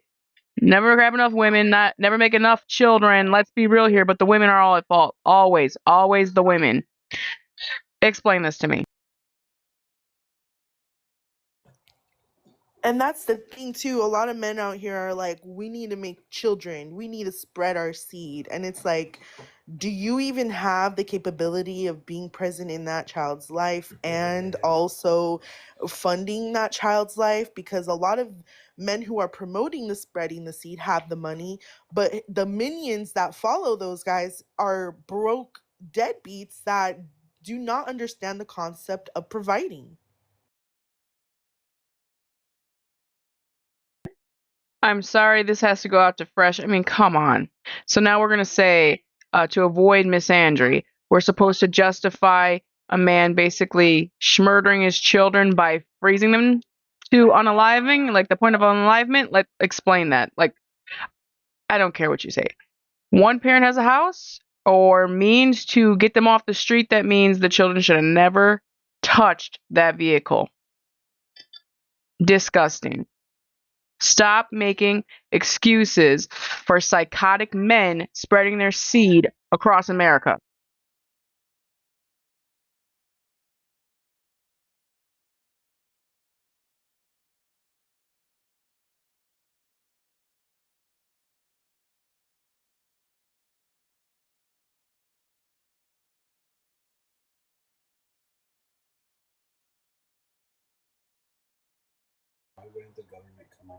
The fact of the matter is too is that no, everyone will sit here, and women as well, be like, well, that's her children. She needs to be, if she had children, she needs to make sure to be ready, to have a job, to have a house, and provide for her children regardless of a man.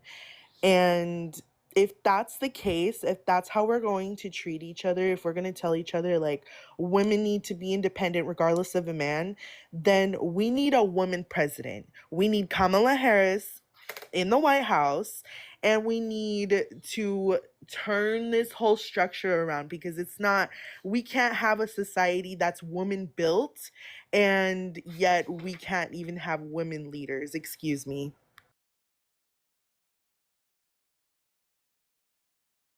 That too, the fact that she didn't win, I feel that's very questionable to me. That's very, very questionable. I mean, like I told everyone close to me, they're not letting a woman in our office right now. They're not going to let her be president. Let's be real. The And that, women were most likely dealing with men like you, Fresh. Sorry, I had to say it. wait. Oh wow. It's the men. It's the men's fault. It's always the men's fault. They're supposed to be the leaders. That means they're supposed to be guiding and providing. So it's the man's fault. Yep. It's the man. And like I said, like the men are just allowing this like society of like, don't even be a leader, don't even be a provider. Yeah, do 50-50, because she'll provide just as much as you, if not more, because she's gonna do the dishes and the laundry, and you can just relax because you had a hard day at work. That's But she did society. too. But who cares, you know?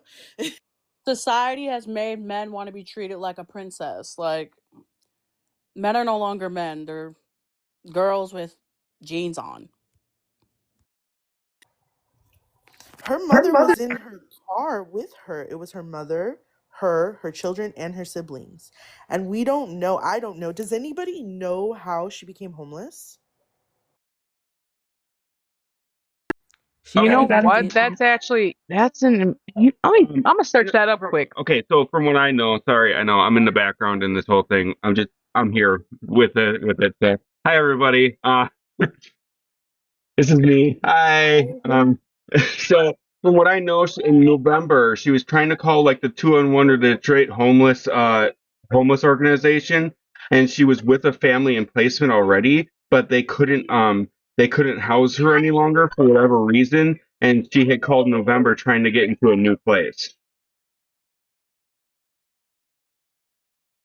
I mean, let's be real here. I mean, in the time we're speaking of, because she had 5 children, having 5 children, and especially doing it by yourself, which I'm sure she basically was, even when it comes down to just even the donations of funds, right? No father he probably wasn't doing a darn thing. Okay, let's be real. So 5 kids, all right, alone. I mean, that's a pretty, easy way to get homeless anyway. That's a pretty easy way to become homeless. Whether it is trying to keep a job, get a job, or even just funding all of you. I mean, that's. Is her mom like senior? I think someone said she's like 49. Her mom is 49. She's 29. So. Yeah. But also too, we know for a fact we're out where we live.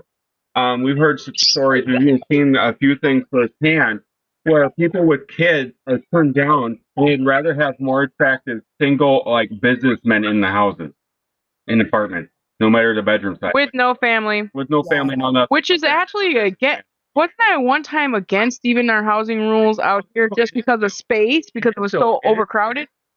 Wow. Yeah. Single businessman got a 3-bedroom. Make that make sense. And Wow. I know that some places also will deny you if you have too many people. They'll say, oh, for a 1-bedroom, you can only have like 4 people in the house. Which is also problematic because, like, Section 8, for example, in places like New York, and I even heard like California, they really stretch that limit. They let a living room even be considered a bedroom, which is very problematic because landlords do not like that, you guys. So we're talking about a 1-bedroom. They will try to force 4 people, up to 4 people in there. And even try to make emergency exceptions to let you have more people in there if your family grows in size. Yeah, it's unrealistic for her in her situation. It's really sad, and I would hate to like put blame on her because it's just so circumstantial. I heard someone say the other day that the average American is closer to being homeless on the streets than becoming a billionaire. But the average American thinks that they're closer to being a billionaire than being out on the streets. It's really sad. Yeah, they say 1 or 2 paychecks away from actually losing your housing if something were to go wrong. That's pretty nightmarish, folks. And everyone wants to keep on living in this la la land fantasy that we're all doing well, and if you're not, it's just because you're a bum loser. Not because, jobs, you just don't get enough money for the rising cost of literally everything. Yeah, just even food, something that like we have to live off of, is becoming exceptionally difficult to keep up with. I had to like basically cut a meal out of my day because I can't afford to keep eating. Like I have to basically eat less now, and pretty soon it's going to become 1 meal a day, and we're just going to become like District 12 over here.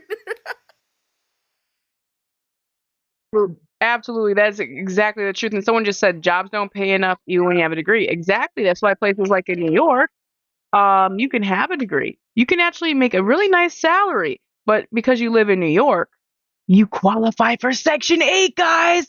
Is that not crazy? Yes, you can be a freaking RN and still need Section 8. Oh, I thought everyone was just a bum loser doing the bare minimum, basic, fresh out of high school jobs, right? Which, guess what? If someone wasn't doing that, folks, guess what? Who would? Oh yeah, I agree. Who would? Could he not? He's actually admitted he. Sorry. Yeah, DJ. He did admit that he knew.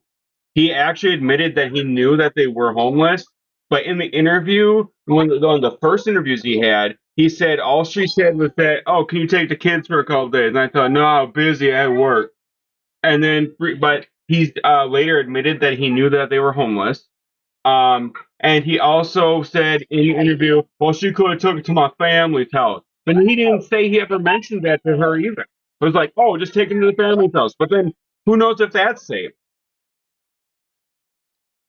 And yeah, absolutely. Lots of military, I mean, let's be real here though. These days, I mean, they're calling them bums too, just because a few of them got cheated on by military.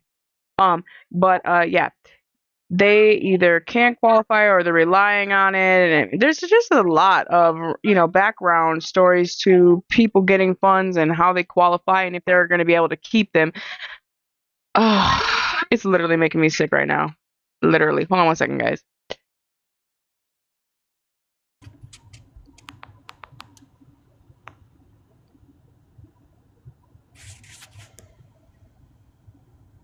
There you go. All right, let's see. What's gonna Housing problems start with Biden and Harris. Yeah. Well, I mean, every place in the country has been affected differently and at different, rates of time. Or on a different time span. I mean, honestly, I live in New Jersey, and it's an entirely different world from even the Midwest where I was raised. Entirely different world in New Jersey, and Yeah. a lot of programs that existed in the Midwest don't out here. It feels like I feel like you're in a foreign country, honestly, in New Jersey.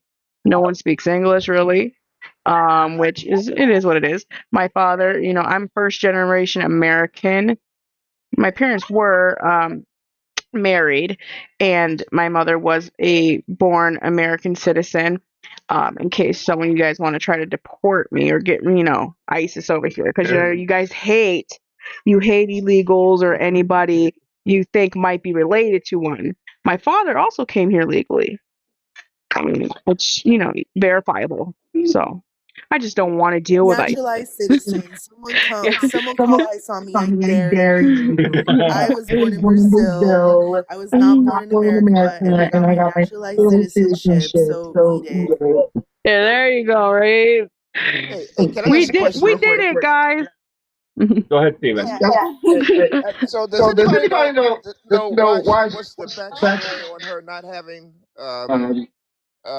services or housing lost? Okay, so she was on.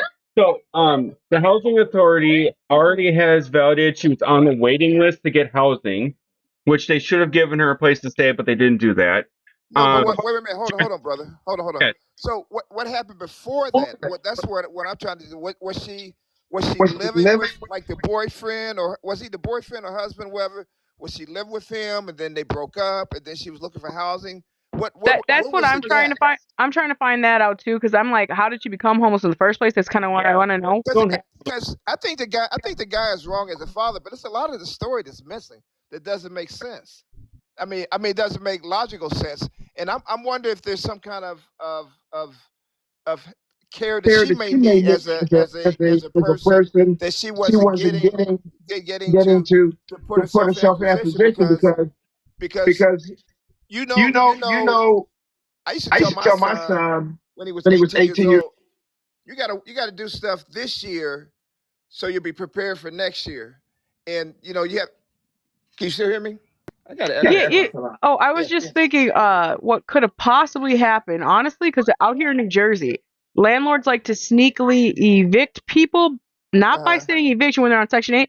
They will do things such as non-renewal of lease, so to cover their rear ends, to get rid of you, so they can have a cash-paying client. Yes. Yeah. But see what happens with like I'm in Ohio, so Ohio's right next to Michigan, right? In Ohio, the only way that you really lose services like that, you can get emergency services. It's if you move somebody in with you, or if you violate some kind of policy, or something happens. Because I mean, in Ohio, there's so many avenues. I mean, like on a really cold night, they'll have it on TV. Here's places where people can go if you're now I can't speak for Michigan, right? But I'm just saying that I think not only the system failed her, not only did the boyfriend, the husband, whoever failed her, but the people around her failed her too, because a lot of times you'll find out that people just don't know where to go. They don't know where to go. They don't know all the avenues or all the ins and outs on what they might be to apply for. So I'm just wondering what the backstory is. Yeah, she was with her mom in her car, so I think that's all the resources they had. Did you guys say her mom was sleeping in the car with her? Yeah, the mom was sleeping in the car with her. I'm almost wondering if the mom's on Social Security. Maybe her mother was caught staying with her if she was on Section 8, and they kicked her out off the program because they caught her mom there. But see what happens is you get something called emergency judgment when you have children like that. So in Ohio they have something called SCOPE. That's for people like in Ohio you can't, like for instance, when it's real cold outside, they can't turn your electric off. Is that similar to some of you guys' cities where they can't cut your electric off in the winter? In Arizona, when it's in the summer, they can't turn your electricity off because it's too hot and people will, die. Well, here in Ohio, they can't do it in the winter. Yeah, we have it during the winter. Yeah, here it's winter, summer, and they can do pretty much whatever they want. Right. I mean, you could try to fight it, but you can get. But see, you get emergency judgment by going to the courthouse or going somewhere when the weather is frigid. Because how was the weather was it one of those minus days in Detroit when that happened? It was 21 degrees was the low that night. So may have qualified for a negative temperature. Okay, let me just give you guys a friendly fact. If you have anybody in your family that's over 60, you can get hypothermia at 60 degrees. Tell anybody who's older this. In any temperature, anybody who's over 60 can get hyperthermia if the house is or the place they're at is at 60 degrees. And I didn't know that. Yeah, you can actually get hypothermia at 50 to 60 degrees within several hours to a day. And then with the temperature that they was at that night, hypothermia could happen at as little as 15 minutes. Wow. And that's just the air temperature alone. And honestly, like that's what the one guy who was always downtown here in Yeah. Jersey, this man, he was. It's so sad because you were able to actually perceive the degradation of his mental stability over time because he was actually homeless for years, y'all, years. And every year I was like, how did he make it through the winter? Because I knew people weren't able to get in shelters and men were definitely not top priority. Oh, yeah. And I said, well, he now got mental illness, so he should automatically, immediately, for sure, be able to get off these streets. It was insane to me. And I stopped being able to see him. And he started actually, I don't know if he started getting on medication because he started doing like little jobs where he was pulling carts and gathering for local, like small, like grocery stores and things and bagging their groceries for the businesses. So he was getting some of his stability back, but he disappeared. And I'm like, I just had a feeling he passed away. And it's probably because the winter got to him. Hey, let me give you guys a little tip for cold weather. Everybody go to your local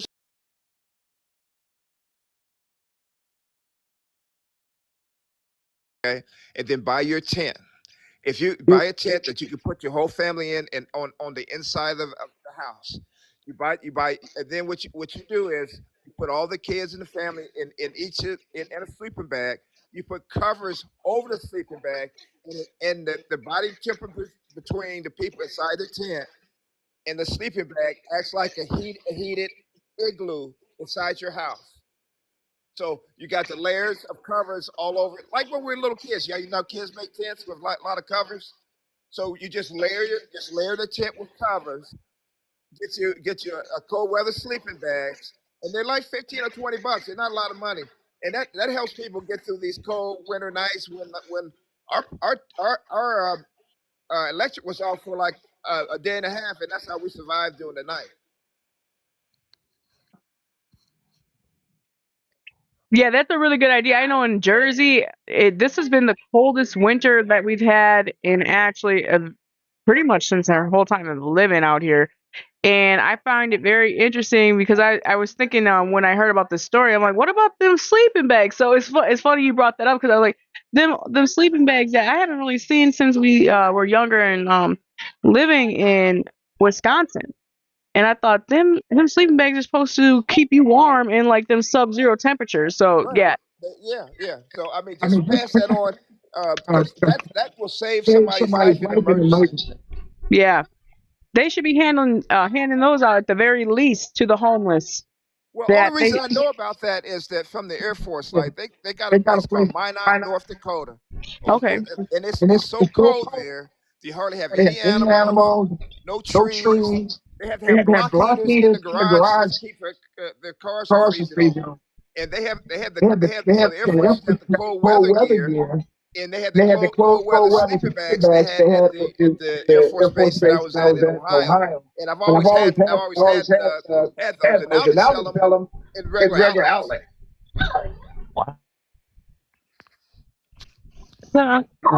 Yeah, that's definitely something that people should be keeping in mind. Also, because we still haven't seen the effects with Canada, right? Where some people might be losing power. Yeah. And that's something to kind of keep be aware of because it is winter. So people need to be getting prepared. I got that. Can I ask a question? Go ahead. Yeah, I was listening. I was trying my best to listen. Like I said, my signal was cutting out. I'm about to stay in the country in South Carolina. But are you guys still talking about the topic at the top? Okay. Yeah. As far as like when I first saw it, obviously I saw her and I felt bad, of course. But seeing how like reacted, I see a lot of people like upset with him because of how he. But I feel like he kind of already explained it. If you listen to her story, his story, I heard you guys say some pieces are missing. As far as what she said, when she said that she tried to stay with people and she tried to pay people, but nobody wanted all her kids around. To me, that just added to his story when he said that originally he asked if she could stay with him. He said no because he wasn't going to be at the house. He was going to be working. On top of that, he said that in the past she'd always hollered at his family because they stay in the same city. So why wouldn't she holler at the family that stayed in the same city as her versus living in a parked car and wait until the kid? Yeah, there's a whole lot of Sorry, go ahead. Yeah, no, there's a lot of holes in the story. We don't know everything of the backstory. And I almost like, well, her mom was in the car with her. Why couldn't, feeling the side of maybe how he felt about the mom or the grandmother or whatever, why didn't he just let her and the kids stay in the house then when he's not at work? I mean, and when he comes back, whatever, but why wouldn't he let her stay? Because he's got a crib and everything. And so I don't know why. But I feel like that's not an automatic thing. If they're not dealing with each other, from what I understand, that's his baby mother. They were not together. They have children together, but they were not together. He said he stays nowhere near her. So to assume that he just let her stay. How far away does he stay from the lady? I gotta go back and watch the video, but based off of, like I said, what he said, they don't stay in the same cities. The thing I understand is, like I said, if you have options, it seemed like she just didn't want to take the options that were available to her as far as living with his family. Maybe they don't get along. That's why he even said in that interview he didn't get notified that his children were even passed away. He had to find out. She didn't call him to let him know that happened. He went to the news. And in any situation, a father should know what's going on with his kids. If she really was in like a dire situation, that'd be one thing. But he said she simply asked, could she bring the kids over, leave them? I want to just address Unbreakable in the comments. It's kind of funny because she said, "Why am I so obsessed with this topic or this woman? I've been talking about this story for a week straight. I did my first live on this woman and this topic last night. It was yesterday. It was almost 5 hours. It was my first time, and it's not even really specifically about this woman. It's about bringing awareness to homelessness and how real and how common this situation actually is." But it's just kind of funny because this is my second live on it, and my first one was yesterday. So no week straight, honey. No week straight. Unbreakable needs to put the drugs down. Oh gosh, She's obviously that's not a usable word here. concept of what time is. My bad. So she has no concept. Hey, why does everybody have an echo? Candy pills. Oh, hold on. Let's try. It might be because our microphone sometimes picks up you guys talking. That's why, unfortunately. I also looked up, like, research-wise. I heard you guys talking about how long it takes for somebody to freeze. I did that same research, and I believe, like I said, at the top of freezing levels, like I believe it was like cutting intervals. But at the top, it's like 3 hours. At the lowest point, which is below freezing, below 32 degrees, it takes 45 minutes. So in my mind, still, that means that the car, once it died, they were still in the vehicle, the 2 and the 9-year-old, for anywhere from 45 to 3 hours. That's a long time. Host, I think Big Car is echoing, and I am too. Let me see. Hold on one second. Let's check it real quick. Support, so let me see if I can separate the voice channels real quick. Yeah, hold on one second. Give me a second.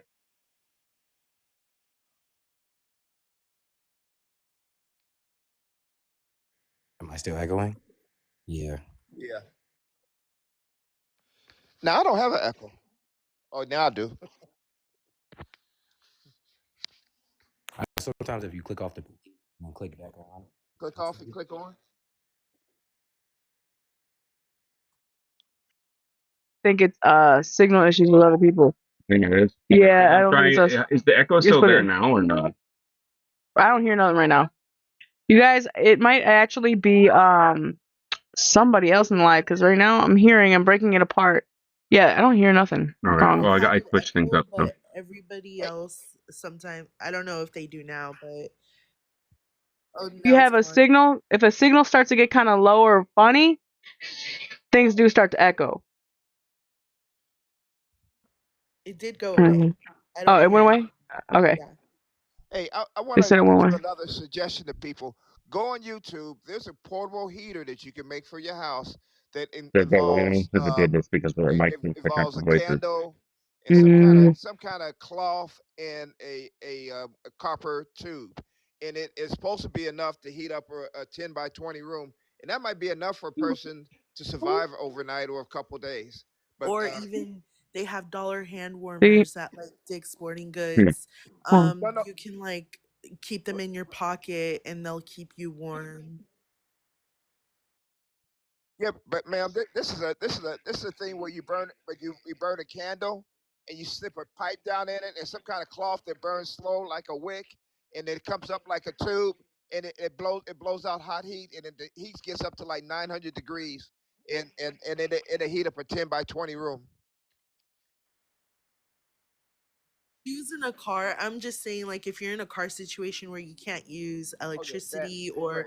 a candle or a flame is dangerous in a tight, like, squeeze situation like that, hand warmers, they have these little hand warmers that you just, like, press on them and they stay hot for, like, a while. And they're $1 each at, like, a Yeah, Dick's yeah. Sporting Good or any, like, type of sporting store. You know what's weird? If you go to places where people live in a really cold area, if it stays cold enough, your body kind of adjusts because your blood gets thicker. But what happens is when you get a quick cold, a cold that people are not used to, it feels colder. Just think about any time it's been cold, like below zero or whatever. The next day, if it's 20 degrees, it feels like it's a little bit warm, but the sun is shining.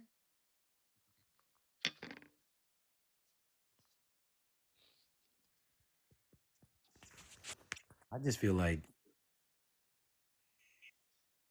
I don't know. I just feel like she had other things. Like I know that she contacted the homeless center, but I feel like there were other options to resolve that outside of that. 'Cause like I said, if her family was there, his family all stay in the same city. I don't understand how nobody knew until it was too late. Yeah, I don't know anybody with a heart wouldn't let somebody come in below zero weather, even they let them sleep in the garage or something. That doesn't make sense. I just, like I said, I assume she just didn't want to live with them because, like I said, when she was crying in her story on the interview, when she way she mentioned it and said like, "Oh, I tried to stay with people, they just didn't like all my kids being around." I don't think that was the case. I think she just didn't really want to live with his family. Maybe they have issues. Maybe they don't agree Might with have each been a other. pride So they're thing. not together. Because obviously, if they were dealing with each other, he wouldn't have had no problem with her coming over. I just feel like that's kind of reductive. She said, if Where your son's coming someone from for says, you, so I don't know. I don't think, if I someone's don't saying, really hey, I tried, but no one wants because all I the hear kids in it's their mostly house, the guys that are but you're experiencing some saying that, actual oh, issues. that's not. Very fun. Like we on and on. I want you to be able to hear. Okay, give me a second.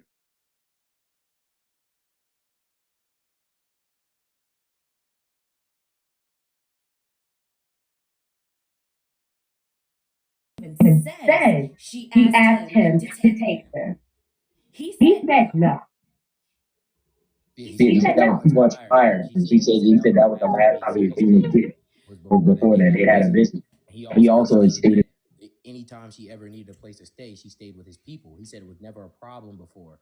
He said she never reached out to his people. He asked his people if she had reached out. She did not.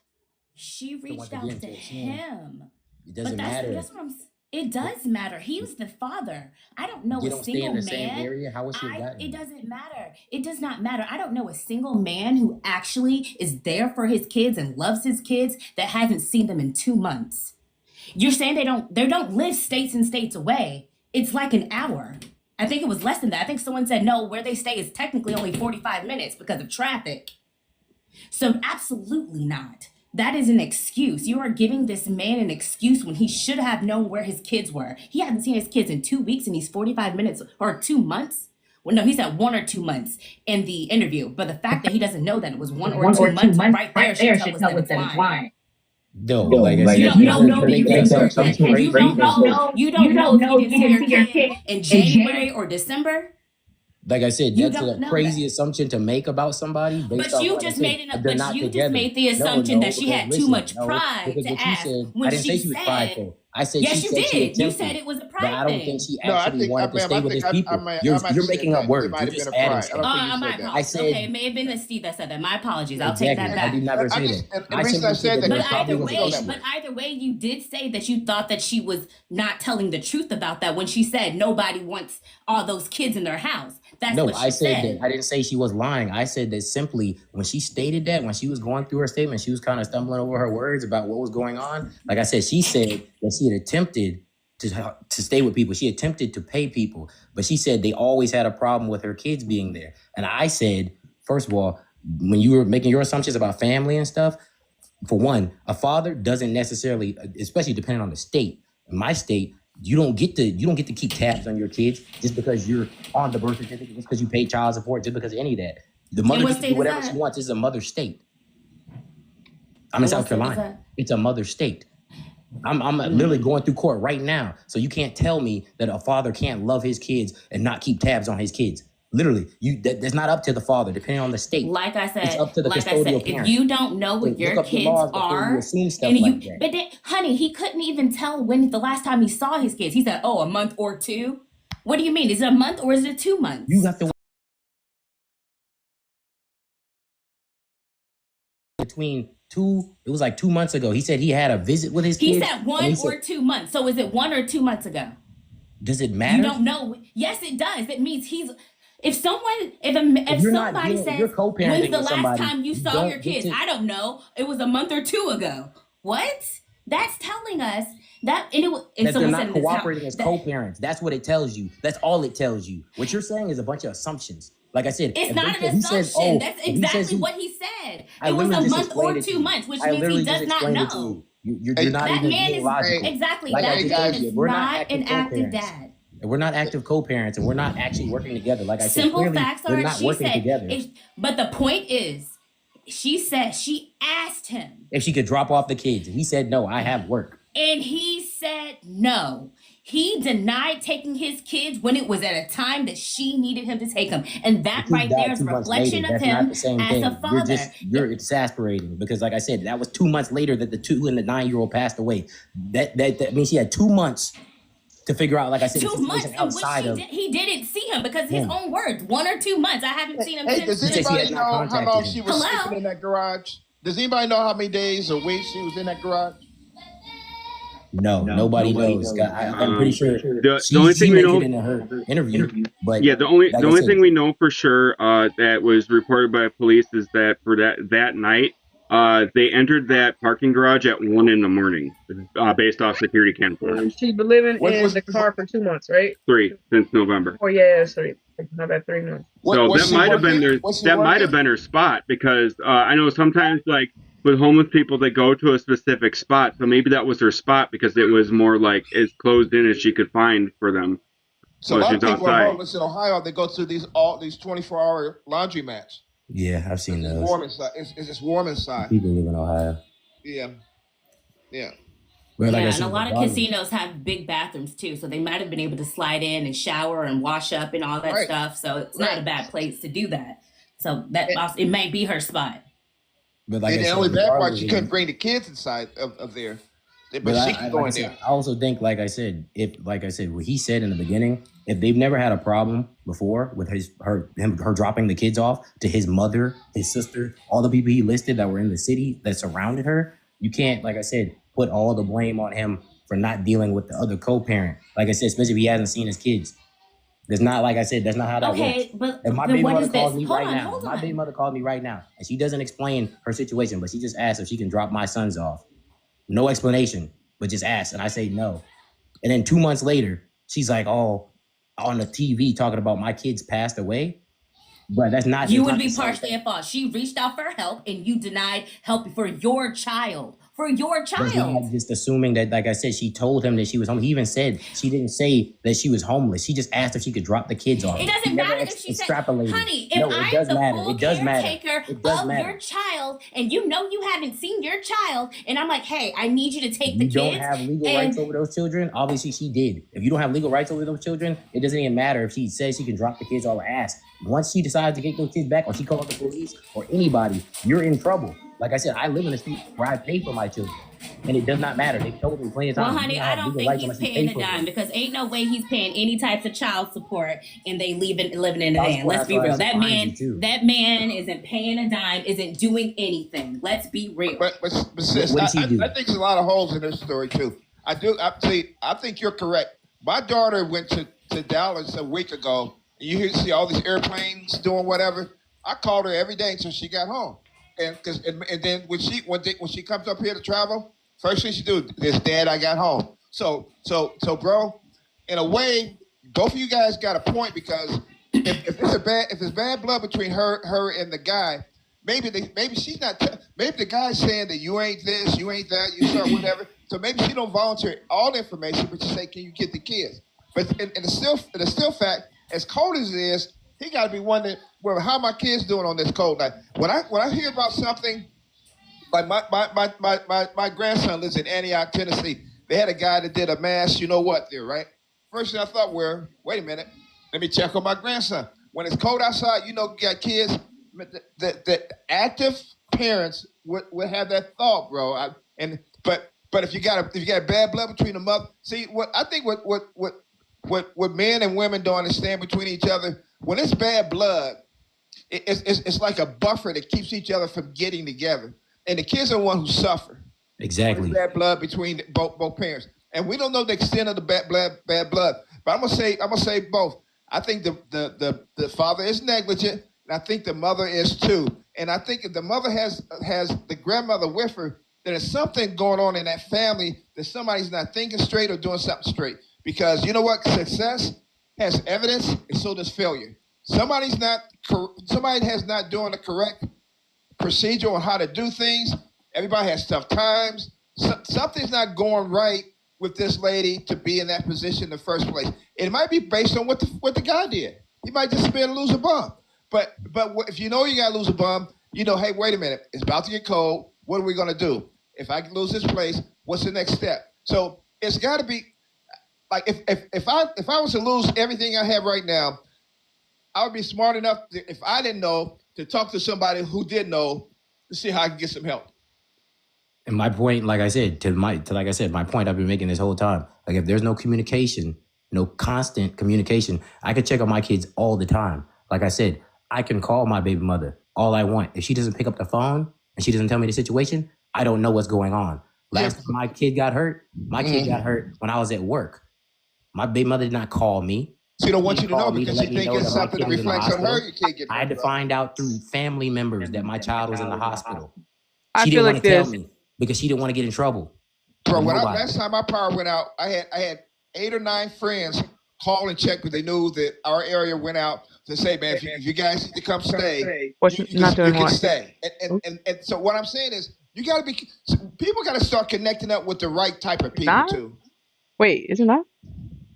Because if you're connected up with people who don't want you around, can't do anything for you, or don't have the resources to do it for you, you need to start changing your circle. Yeah, I definitely agree. I definitely believe that it's both of them are at fault. I'm not excusing her at all. I definitely agree with you, Steve, that something has gone horribly wrong for all those adults and kids to all be living out of a casino, out of a van. Absolutely. The only issue that I have is so many of these lives that I'm seeing that they're having on this is so many people, specifically men, just giving the baby daddy these excuses after excuses of why he didn't take his kids.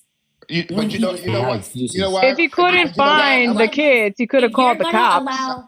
I'm not you're gonna gonna say the allow, reason is valid. if But you're when going you to try to do a allow, wellness no, check via hold the on. If police, you you're have to going have to an allow address. bad, She has to have an active address for you to call the police and could do a wellness check. You can't just do a wellness check on your kids and be like, oh, he they're didn't. sick. But He that, but probably that, knows Police her but the don't go license thing, to. plate because he his didn't girlfriend need to probably do looks any of for it that all the because she time. was I'm just saying, willing. police don't do wellness checks unless you have an active address. They will But the literally thing tell is, you on the he phone. didn't need a That's not how that wellness works. check. He didn't need a No, I'm wellness talking about check what she because she just was said. willing to She just drop said that he those should have kids called the off. police. I'm just explaining that like I said, a lot of times, and I can tell you have like a thing against like maybe these men, but like I'm telling you, in real life, there are processes to things. And like I said, even if he wanted to check on his kids, which I've had to go through these processes, you don't get to just, like I said, pull up. You can't pull up to the address. You have to have an active address for the police to even go to check on these kids. And if your baby mother, your co-parent, your baby dad, You can always telling point you, out a baby you daddy can't, because they always have the same cycles of even a baby excuses daddy, of why they like don't I know where their said, kids if are. he's in the He custodial was parent role, aware. He stop was being so, aware. like I said, stop Wait, making hold this on, like a Big Cut. sexuality Can thing. I Like, it's say not that something real serious. quick? Like I said, it's I heard, Sexuality. I didn't say anything about a sexuality. What are you talking I you're about? talking about heard that genders she and you're just was. upset about men.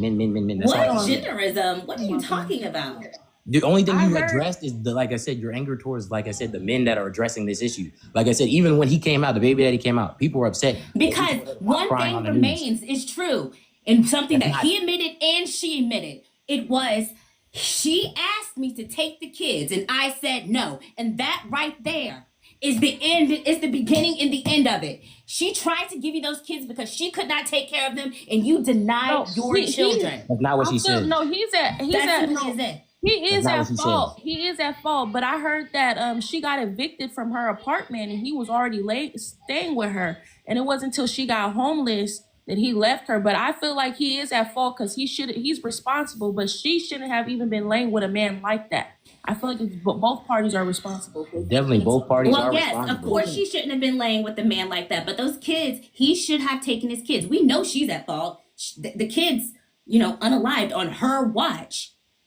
But you can't say, but I just hate all the excuses that people are coming up for him. Ma'am, let She me ask- asked this What are man the to take the excuses, man? kids. But what Let me excuses? ask you a do question you real quick. keep saying? Oh, That's he's What he working. can do, what That's he all he's can saying. do is He go to lives jail. too All he's far saying. away. He keeps screaming We don't excuses, know Hell, what but their he literally community. just he said can he send works. jail. Hold on. You So let me ask you this. I love that word. So I'm gonna give you a quick example. I'll do anything for anybody if they ask me, but I hate surprises because I like to prepare for stuff. So if I was in that situation, I would have to prepare my job. Hey man, I might need a couple of days off. Exactly. Or I would have to make arrangements. Hey mom, cause mom's still like, hey mom, can you watch? Or sister, can you watch? So just telling somebody to do something, they can want to do all because I'm like that. I'll overpromise and underdeliver because I'll say yes to a lot of stuff.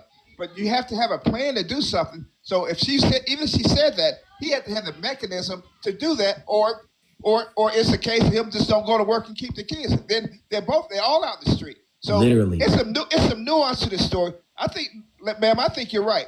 I think any father who don't know what's going on with their kids, week to week, then either there's such bad blood between the mother and the father that just don't want any contact. Some people have no contact between each other until something's wrong, and we don't know the whole story. But what we do know is that the father isn't the brightest dude from what he's expressing himself, and the mother certainly is not. So we have people. The system has failed two people who had children. But And at even the third, the because same time, though, like when you give that example, what you not understanding is that he has an obligation towards those kids, though. But I'm It's agreeing with you, different. man. Take It's the win, different when man. you Yes, talking take about the certain win. yes. You have an obligation to those children. I'm agreeing with you. See, already said that. we're agreeing with you, but you're not letting me agree with you. Where he literally I- said that. I'm agreeing I with you. definitely agree.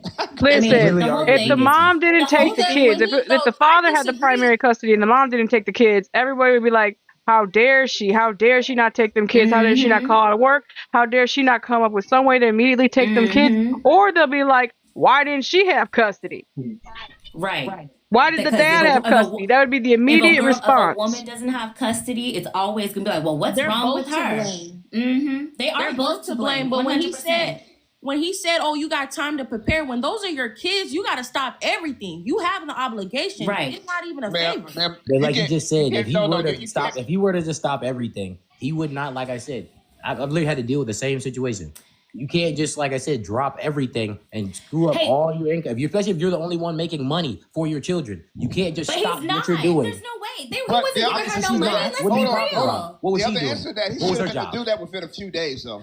Exactly. Like I said, you can't be realistic. You're not being logical. It wasn't a few, but it's not a few days. According to Big Kurt, the conversation happened 2 months ago. And where was he when he found out his kids were unalive? What did he say? Called him one time, he said that he was getting on the treadmill, so he wasn't doing nothing to make sure his kids were okay. Let's be real. Let's be real. He was getting on the treadmill, worrying about his own well-being. Worrying about his own well-being. You don't He care didn't care about where your those kids kids were. because you can't He get did along with a not co-parent. care where That does those not- kids those are were. not- Those are conflating ideas. You said you're just But you conflating keep two saying ideas. we don't know the conversation, but we know that she called him to the take only the argument kids. I have with you is, like I said, you keep conflating the idea that, like I said, just because a man doesn't have contact with his co-parent for whatever reason, But he does have contact with her. He She said that asked they him to contacted take each him. other He one said time. no. Can you stop yelling over me, dog? Like I said, I'm literally just trying to say. But that's I'm just- contact. When I say I need but help, you're not I letting need you nobody to take the finish. You just kids. keep going. You, honey, bro. you cut I'm me. not You even cut arguing into me against before you. I was I even never finished, told babe. you. I never know. You came in here off the rip off Big some Kurt, sideways stuff. you are wrong in that sense, though. I feel like they're both at fault, but you are I wrong. already said that, but like I said, she came off wrong in the beginning when she said, "Oh, you blaming her." I said I didn't say anything, and then she corrected But you herself and did said, "Oh, that blame was somebody her, though. else." No, I You said did that no. she's definitely at I'm fault blaming still. both of them. I I think said they that both he- have a plan part to play in that. I think that it's irresponsible to not have a plan for your family, for the man and the woman. That's just Definitely. irresponsible. He definitely, That's like just I said, should be able to plan And then something. you got an elder with you, your But he mother. She wasn't don't have good planning. sense either. That's something's going on there. But Even that, like I said, that was addressed. Though, man. Come on, man. If even in my situation, if my baby mother knows that, like, she can come to my mother, my brother, my dad, anybody, and we're all in the same city. Same with my kids when they were anytime young. before, without the issues, anytime before, if she was dropping my kids off, which she has done in the past, has been able to just drop my kids off with any of my relatives, because none of my relatives are going to say no to their grandkids or their nephews, right? Did she have bad blood with any of your relatives? We don't know that fact. No, either. no, that's what I'm trying to say though. If we already have a plan your set family up, members if don't we have already an a plan obligation set to up, your right? kids or your Then baby we already mama. have a You're the plan one that set has the up. obligation towards your kids. Let's be Then honest we already here. have a But plan sometimes your set up. family members That's are all better right. set up to help than you. Because like when I was working, my dad went up to the high school so many times they thought he was the dad. But I worked 12, 14 hours a day, and I'm glad we had what they call the village. So I wasn't a neglectful father because I worked all the time. But That's I what had I'm trying to somebody who stood in the gap for me. It sounded like she didn't have enough people to stand in the Hey, gap for her. Steve, I want you to say that one more time. You had somebody to stand in the Stand gap, in the gap for me. Yes, ma'am. I sure did. I sure did, ma'am. So, exactly, and that's good. The village is amazing. So when she called that man and he denied those kids, that was his. He said he had an auntie or whatever around the corner. Why Then didn't I'm he agreeing call with the you there. auntie? Ma'am, he Why should have didn't he reached out call to his his auntie Exactly. and say, I'm "Hey, saying the same you can thing take you're my saying. kids there"? I'm saying the same thing you're saying. I know, that's what I was like. I was agreeing with you, Steve. I was like, exactly, right there. What you did, where you made sure someone was there for you, that man did not make sure there was somewhere there for his kids. If it's his family and his baby mama needed help, it was his responsibility to be like, okay, let me see. I can't take them right now because I'm 45 minutes away and I have to work, but let me call my fam and see where we can get them. If that's already a that was regular something occurrence, he he said that didn't that was take already care a of regular her. occurrence. He had to take But care of his apparently children. something But fell through she this chose to time. sleep with him though. She chose to Yeah. have a baby by him. She's Does at fault anybody by know if that. That's she the has any point. mental illness issues where somebody might not want her in the house with them? Regardless, the kids should have been able to According stay to with what her. They she, didn't want her around. according to what she said, she said that they didn't want all her kids in the house, basically. So I'm gonna go with that. We're gonna say that's what she said. So maybe she was staying with someone, and then it sounds like maybe she was staying with someone, and then maybe she got kicked out, or maybe someone just told her no. All we have is his word versus her words. And And a lot of people it's can shame you, conflicting too. because she said that she told him that their situation, but he says I didn't know she was homeless, so we don't know. We don't know what was said, but what we do know was said. What they both agree with is that she called him But to you know take what's the happening? kids, and he Sis, said they're, no. they're both covering their behinds. They're both covering They their both behinds. are. They both They are. both are. I mean, Neither one of them because was here, being because think completely about this. You sound like a decent person. I know this brother that's talking. He sounds like a straight up decent person. He is not the enemy, and neither are you. And neither are you, because you sound like you're about your business. But what happened is that we don't reach out to people enough that are not about their business. You know, reach one, teach one. We need to start teaching our younger people or people that are lateral to us. And we have to go back to hurting people's feelings and telling them the truth. Yeah. Man, you ain't doing right. Sis, you ain't doing right. Quit messing around with all these dudes. Quit sleep with all these girls. When my son was in college, I told him he was dating my son. They call him Pretty Ricky. He's a real good looking little dude, right? I said, dude, quit messing around with all these girls. Quit doing it. It's nothing. It's nothing. And I ain't no player hater. You go get somebody pregnant. You go be somebody's sister, somebody's cousin, and some dude's gonna want to jump you.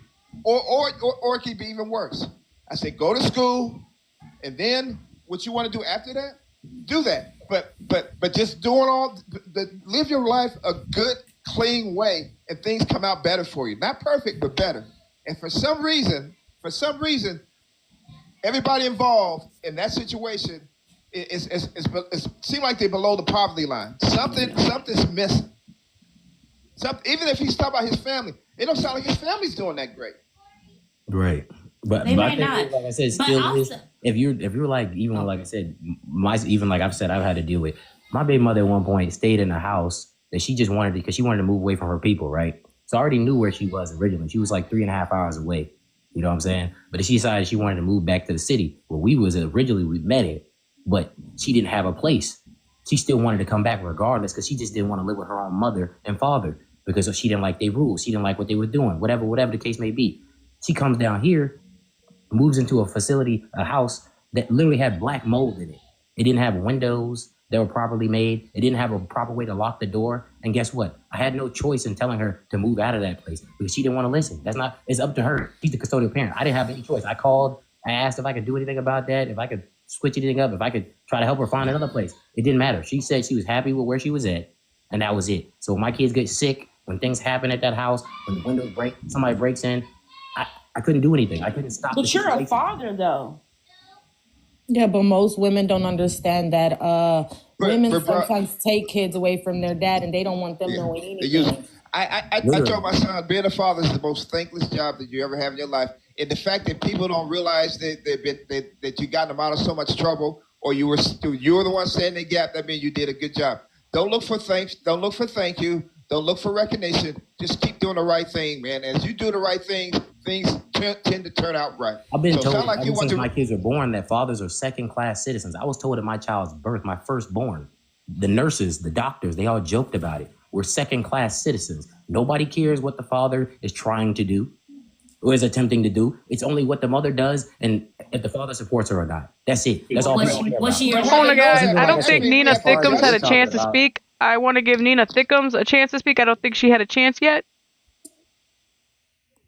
I was just gonna say both of them are at fault. One, because her cousin was on an interview saying, hey, I took one of the babies to the hospital. She could have went to the hospital with the cousin and waited in that waiting room with the other baby.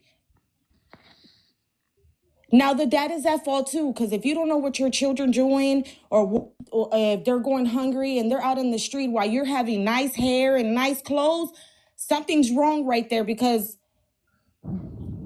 this is uncalled for. Like, no baby should not be put 6 feet under because one parent or one parent does not know how to reach out for help and the other parent does not know how to sit there and communicate with his baby mama and be like, hey, how's my kids? While he's out there, like old girl said, he was going to be on a treadmill. Like, you worried about a treadmill than your kids? Like, where your brain is at? Hey, is he living with another woman at this time? Yes, and his girlfriend and him had that GoFundMe that was pulled when it got like $500. Yeah, they're living together. They're living together in the girlfriend's parents' house. So he could bring those kids to his girlfriend's parents' house. That's what so nobody can help the kids. But here's the thing. I also heard that he was funding a hotel, guys. Somebody though. Wait. So I heard he was funding a hotel, and I think magically he stopped funding. So even then, so that to me that even furthers the point of, like, if he's not even staying in his own crib, how in the world would he have been able to take the kids in? And I would bet you, based on how he was coming across, he's a minimum wage type worker type dude. He's not balling. And I would bet you that his woman's got a better situation than he does. And I didn't like his response at the end. Like his response was trash. Dude, I would have been crying, bawling my eyes out. I didn't like either of their responses, truthfully. Matter of fact, you couldn't have interviewed me. Because you were like, how do you feel about your... like, motherfucker, I'm going to give you a quick example. I have 2 daughters. And somebody told me, we're at the mall one day, and somebody told me I had a pretty daughter. You know what I did? I cussed that motherfucker out. What do you mean? I got 2 girls right here. You going to tell me one of them's pretty? Get the F out of here. That's how protective I am of my children. Now, both my children are attractive, but I'm just saying as a father, that you couldn't come to me and ask me no question about how I feel at the time, because I would be emotionally distraught. It would have been no consoling me if something happened to my children like that. That's why I didn't like either one of their interviews, because I was like, how are they talking? So bro is wrong. So soon after. And she's wrong too. But the biggest story is, how can we help the people who are about to be these people? What can we do? We don't need to argue with each other now. What can we do to help these people? I think they should make it mandatory. Like in my state, they have certain communications, like certain apps and stuff that you have to use, especially if it's court ordered, where you have to continue communication. If not, the courts get involved, and then they have to make sure that if they're communicating, she's not standing in the right place.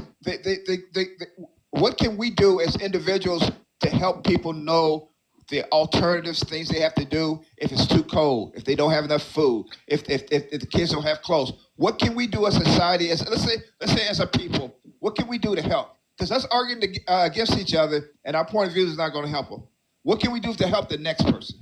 Well, everything that can be used to be helped is about to get pulled. There's not going to be no more funding for what's going on in our country. There's not going to be much more funding for homeless Yeah, that's shelters. the problem right now that I'm worried There's not about, gonna- because they just introduced the bill to get rid of Plan B. So there's about to be all kinds of babies with people who shouldn't be having them. Hey, guess what? So aren't you in it's not Ohio? going to get any better, and everything's about to go up, and people are going to get evicted. People are going to be losing their jobs. This is going to get a lot worse. The only thing that can be a safeguard is making sure each parent is present and there for their children. Make sure they know where their children are at all times. And that's why I said the communication thing, because like Where I said, the if we don't make local churches? Where parents the talk local about the kids that they community created together, But they're it's never gonna more be able than to just take care of these communication. kids. It's more than communication. I can tell you where your kids are at every single time, but if you don't care yourself, if you truly don't care yourself, it doesn't matter if you know we're at Walmart or we're in a van or we're at a casino. That's not going to matter if you don't care to show up. I think people care, and they show in different ways. In my generation, because I'm older than this young man that's talking, my generation, a man showed he cared by working. A father got that extra gear when he cared about his family. He worked 10, 12, 14, 16 hours a day to provide for his family. That used to be the way that a father showed how he cares. Now it's so much nuance that people want people to be in both places. When I separated from my wife, I had to sit down with my children. I said, you know what? Here's how it works. I said, your mother loves you. I love you. We have different ways on what we think is right. I said, I pay child support. I said, men are always going to think they pay too much, and women are always going to think that they don't get enough. And I said, we're both right, because it's hard to take care of 2 households. That's the real truth. It's hard to take care of 2 households, and we gotta find a way. First of all, we got to make sure we match up with the right people, and we have the right understanding on how to take care of ourselves. That people don't know how. We're so into things that we don't know how to create environments around us to make us stable. You know, they say the people in these foreign countries, the primitive are primitive people. They can live off the land. If the whole grid shuts down, they're gonna be the only ones survive. Not us. Not the ones we think so smart, got degrees, got cars, whatever. These people who got bow and arrows and can live off the land, those are people who are going to survive. So we got to find a way to make our people smart in that way to survive. People are only surviving, not thriving. We don't have a thriving society anymore. And guess what just happened in Alabama? That big red state. They cut off everybody has to pay another extra $100 on electricity because it just got cut off yesterday. That's one of the things that must cut off yesterday. So everybody's electric bill. And then the other thing is, some of these really poor states, they're cutting off their funding because those poor states, red states, they don't make enough money to fund their state. So all that's getting cut off too. So people, we got to understand what's going on, and we got to make some changes. We got to kind of come together. Like, ma'am, I like your voice and I like your passion, bro. I like what you're saying too. But you guys are younger people. You got a strong voice on both behalves. We got to find a way to work together. For me, like I said, it's just about logic, bro. We need communication and community, like I said. And as far as, like I said, our family units falling off, the thing I've noticed the most about our family units falling off and us having to experience these tragic events with our children is because, like I said, parents don't communicate and they're not made to communicate. If once you have a kid with somebody, a lot of times, especially in my state, you don't. There's no obligation for anybody to actually make sure that the children are okay. It's literally just, like I said, it seems like it's more or less just about the money for the court systems and everybody else. Nobody's being forced to actually make sure their children, like I said. And just recently, as far as child support goes, the state of South Carolina made it so that now the woman and the man both have the income for them to even go to child support negotiations. You both have to be doing something. You both have to be working for your children. You can't just be sitting around waiting on things. And like I said, that to me, that's the biggest part about this whole situation. If people had community and communication, these children wouldn't have had to suffer. Regardless of who's wrong, regardless of who's doing whatever, it don't matter. But if they were communicating, they had community, and we were doing things, like I said, together as a people, these kids would have had so many other people to lean on. Like you said, the village.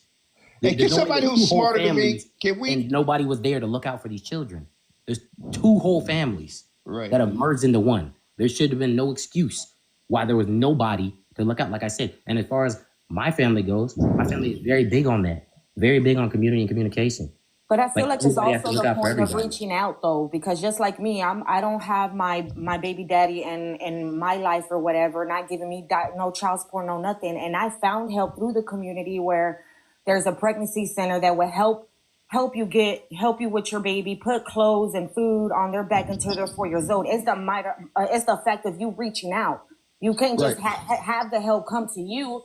They don't know if you need help. You got to go find it. Can we start posting stuff like that on TikTok and Facebook? Hey, here are the places. I do all the time. Say collectively. Somebody who's smarter than me, okay? Say, hey, when it's cold, these are the places you can go in this city. When it's cold, these are people you can reach out to in this state. When it's cold, these are people you reach out when you're pregnant and you're all alone. Can we start doing stuff like that and encourage other people to do stuff like that? Yeah, we need more like community like facilities for those things, especially in the South.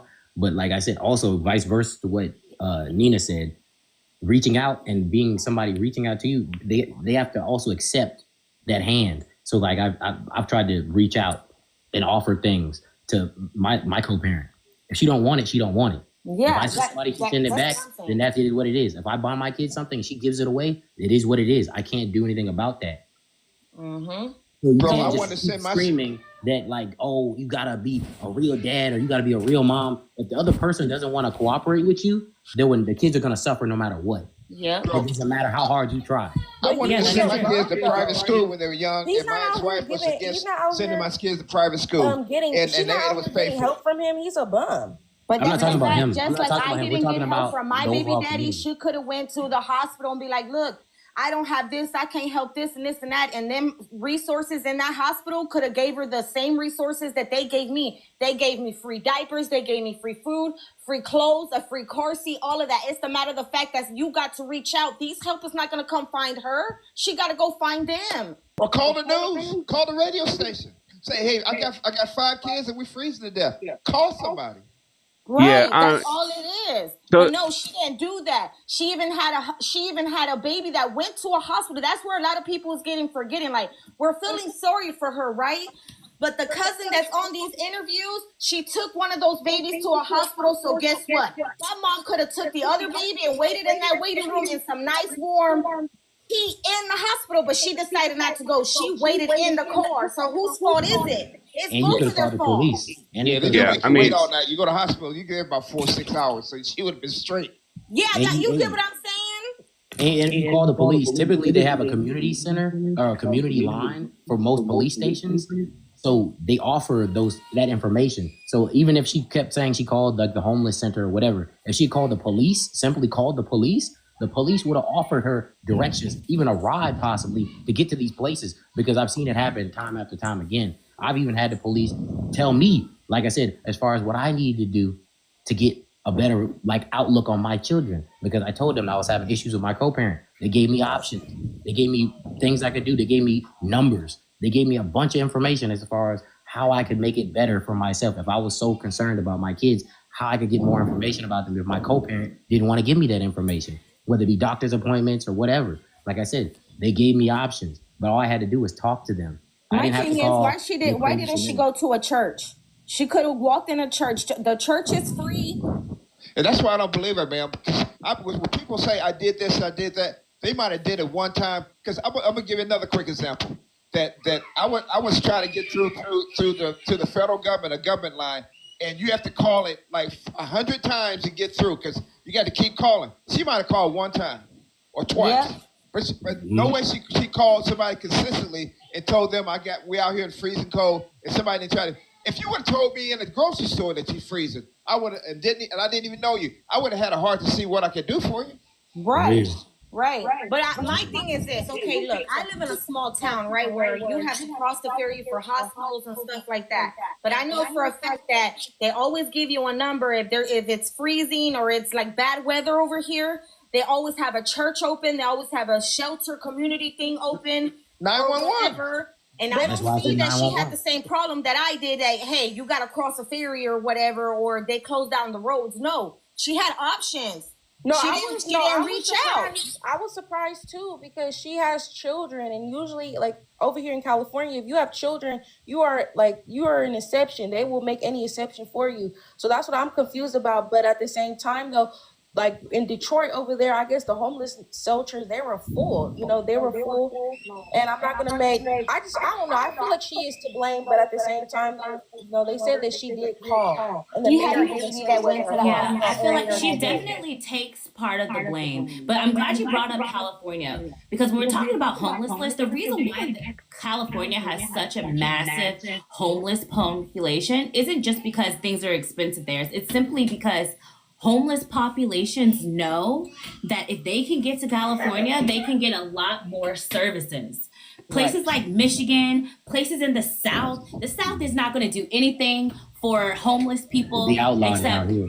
But sis, I yeah, have they're friends not who going to moved do out to anything for California. homeless people. Hold on, they're not going to do anything for homeless people that much. And when people say the churches are open, churches aren't always open. They are not always open. And I know that for a fact. I live in I'm from a town where there are more churches than there are people. Maybe one of them would let you in if it's really, really, really, really bad.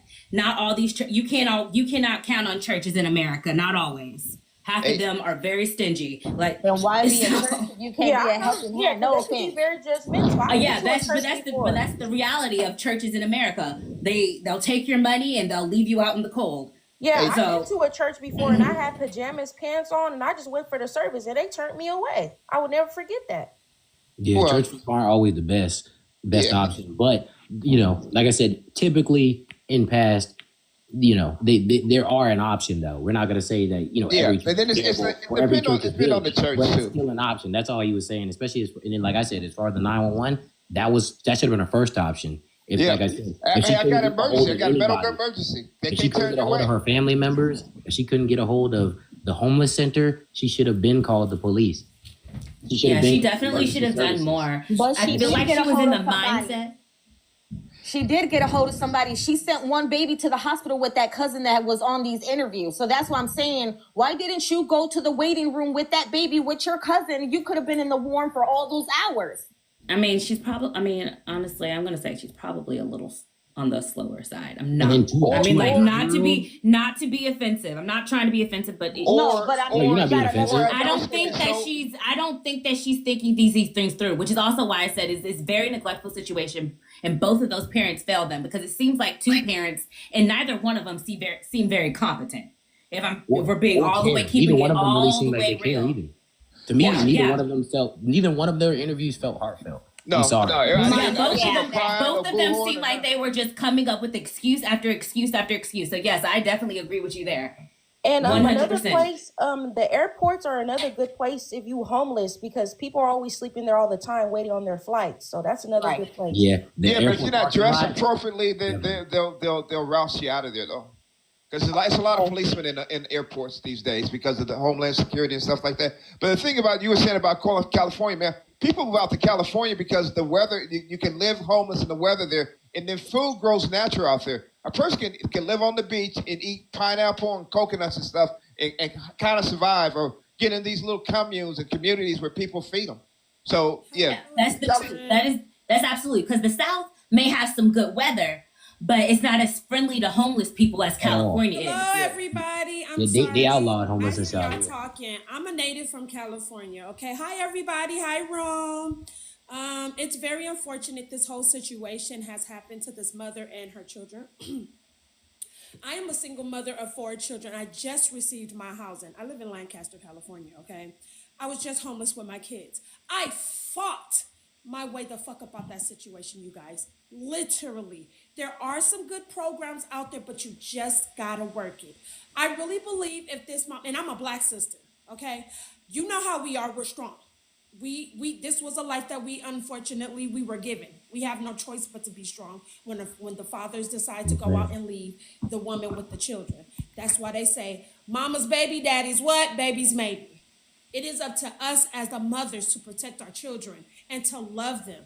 I honestly believe if she had a hand far enough to reach out to California, she would have honestly gotten the proper help that she needed.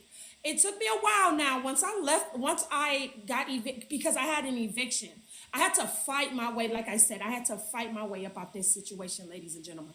And it was not easy at all. But I stuck through it. I honestly believe that God carried me through this whole situation. Hearing another mother's story, Jesus, it's really touching me because I know it really gets hard out here, you guys. It's not easy at all.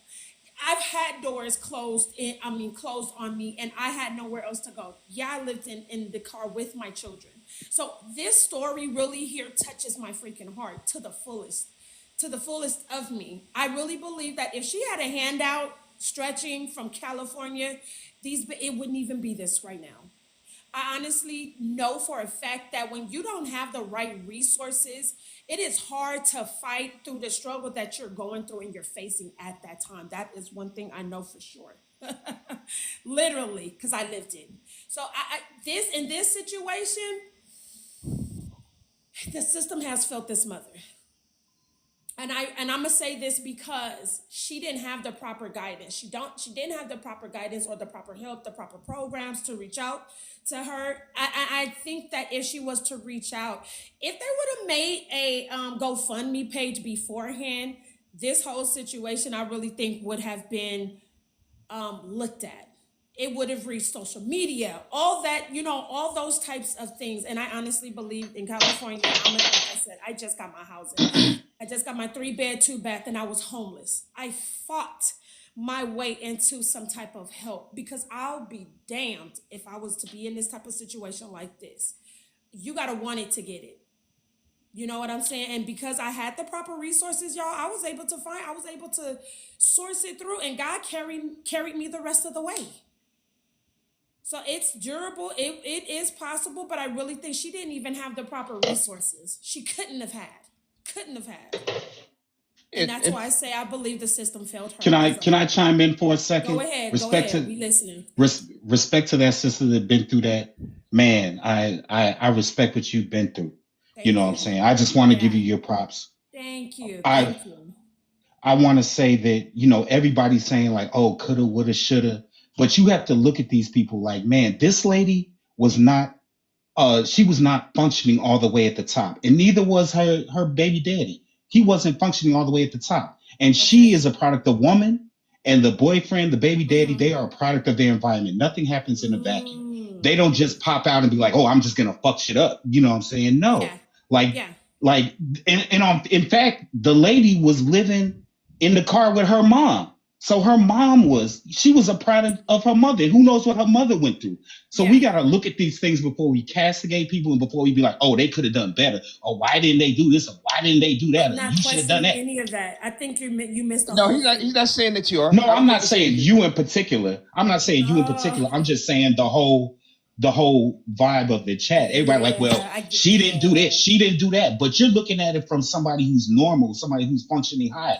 But like this lady, obviously she has four kids. She's living in a van. Obviously, she is not firing on all cylinders. But why keep having babies by Lucia though too? That doesn't make any sense. Listen, because I just said it, man. She's not firing on all cylinders. Yeah. She's not firing on all cylinders. And this is what this is what the system was made for. People who are not firing on all cylinders. And then the system be like, okay, you need some help. I understand whatever you've been through. We know we as a society have probably dropped the ball in some way, shape, form, or fashion. That's why they have these programs. So, you know what I'm saying? Like her mother was living in the car with her.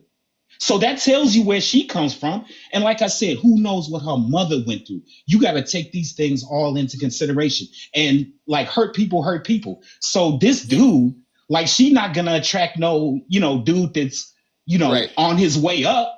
You know what I'm saying? Because she's broken. She's going to attract another broken person. And we have to have consideration and we have to think about these things when we talk about this and stop blaming people. And of course, some people are to blame. Some people have just fucked around and fucked it up. But I don't think this situation was that, man. I looked in that lady's eyes and I heard her testimony and I was like, man, this lady, she's just not all there. But she did try. She did reach out. You know what I'm saying? She did reach out to the people and maybe she couldn't. People like, oh, well, she could have reached. Maybe she reached out once. Like, man, she was living in the car with 4 kids and her mama. Can I say something? I looked up this whole case and like I said, I got 4 children. Yeah. I have, you know what I'm saying, people that kind of work in higher ups. What I'm saying to you is this mother kind of reached out to 3 different occasions.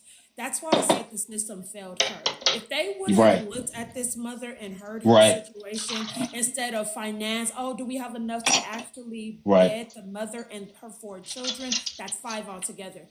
No, I think, like I said, if they were to actually give her different resources, you know what I'm saying? This calls for kind of like an update in the system, period. The system failed. Why I have, man, this is crazy. This is, man, Lord Jesus. But you have to properly know how to fill out forms and who to go to. But you talking about a normally functioning person, dude. Like she's living in a car with 4 kids and her mama.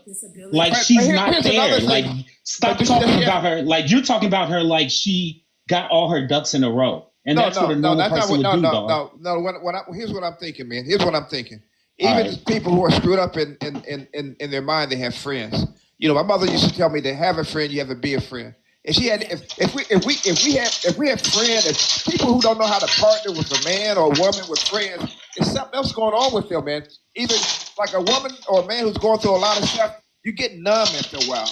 You give up after a while. You feel hopeless. You don't have enough. You don't have that spark that maybe me or you or this other young lady has. And what I'm telling you, man, that we need to think about that, but we still need to challenge these people that, hey, you can do it. It can be done. If that lady did it, you can do it. I don't care how. But dude, that's her situation. That's who she was. You know what I'm saying? Like I said, you can look at this lady and you can hear her talk. And first of all, like I said, like even if she was firing on all cylinders, which I don't think she was. But first off, man, I don't believe her, and I don't believe her or the husband or boyfriend. I don't believe their story. I don't because none of it makes sense. Yeah, baby dad, I was listening to him talk. I agree with neither one of their stories makes any sense. No, dude. First of all, here's what I'm gonna tell you from what I know, from what I've experienced. And I have 3 kids. I'm married. You know what I'm saying? A woman is gonna take care of her kids. That's the bottom line. Like these men out here, niggas may, like you said, mama's baby, daddy's mate. You know what I'm saying? Like you don't know what these men are going to do. They may or may not step up to the plate. But what I do know is that a woman is going to take care of her kids. Unless she's on drugs or she has a very serious mental issue, a woman is going to take care of her kids. That's point blank, period. She'll cross hell and high water to make sure her kids are safe. But what I'm telling you is, first of all, I don't think she was, but even if she was firing on all cylinders, man, this woman had the world on her shoulders. This woman had the world on her shoulders. Her mama was living with her. Who do you go to for advice or maybe a couple of dollars when you down? You go to your parents. You be like, Daddy, man, I need some information on this. Man, my rent is, I'm 200 short on my rent. Man, could you help me out? Man, she could not go to her mother. Who knows where her father is? but she could not go to her. She didn't have no support system. She was a tree without roots. Her mama was living right next to her. And I heard, I don't know if it's true, but I heard that her mama had a kid that was a baby. You know what I'm saying? Her mama was 49 years old. You know what I'm saying? And she was a grandmother. You know what I'm saying? So this is what I'm saying. Like, this lady did not come from that, dude. She came from, when she was born, she was probably disadvantaged. And we got to keep that in mind. And we got to keep, man, when we see situations like this, we got to give these people the benefit of the doubt. Unless, like I said, they just straight clowning. You know, but this lady, like I said, she did the best she could. She reached out to her baby daddy. She reached out to the state. And those people, none of those people, all those people were just like, you heard that dude. He was like, man, if she had told me that they were homeless, I would have done something. Like, that dude is a whole bum. That dude is a whole bum. I believe that. But here's what we're going to find out. As time goes out, we're going to see how many times she reached out because the state is going to do research because it's going to be national news at some point, and somebody's going to find out. My best guess is I don't believe that she reached out like this other young lady is reaching. You know, the other lady who just said she had 4 kids and she had to work through it. I don't think she did what she did. But you didn't hear what I said, dude. You didn't hear what I said. But you talking about normally functioning and people that have like some sort of support system. And even this people lady may not be all they there. know when it's cold, bro. When it's cold. Yeah, but like I'm saying, dude, if you got 4 kids, like I said, if you never lived in you judging this lady, but you ain't never lived in a van with 4 kids and your mom. You know what I'm saying? So you really can't say, you can say shoulda, coulda, woulda, I would have done this. I would have got about that situation. It's like, man, you don't know the struggle that lady going through, man. She already down bad. That's all I'm saying, bro. You ain't never lived in that situation, so you can't say what you would have done, dog. I mean, have you? I mean, if you have, let me know. If you have, let me know, dog. Let me know if you have. Yes, ma'am. I was going to say something. This is why it hurts me to the core to even talk about this type of subject. Because mentally, when we are in a struggle like this, it deteriorates you as a woman, as a mom. It literally, excuse my language, fucks with your brain. Become depressed. You become, who knows where her mind was even before this situation. Some people, become suicidal. They might have bipolar depression, manic depression, with anxiety. We don't know what this lady's situation is. You know what I'm saying? I'm not judging her. What I'm saying is I know for a fact that she didn't have the proper freaking guidance to help her and her babies get through this. I know for a fact that this even happened. We all agree on that. I mean, I'm saying, so what are you saying? Like, what's your argument? What I'm saying is there's going to be is another lady just like that. What are we going to do as a society to get the word out to her so this don't happen again? What are we going to do?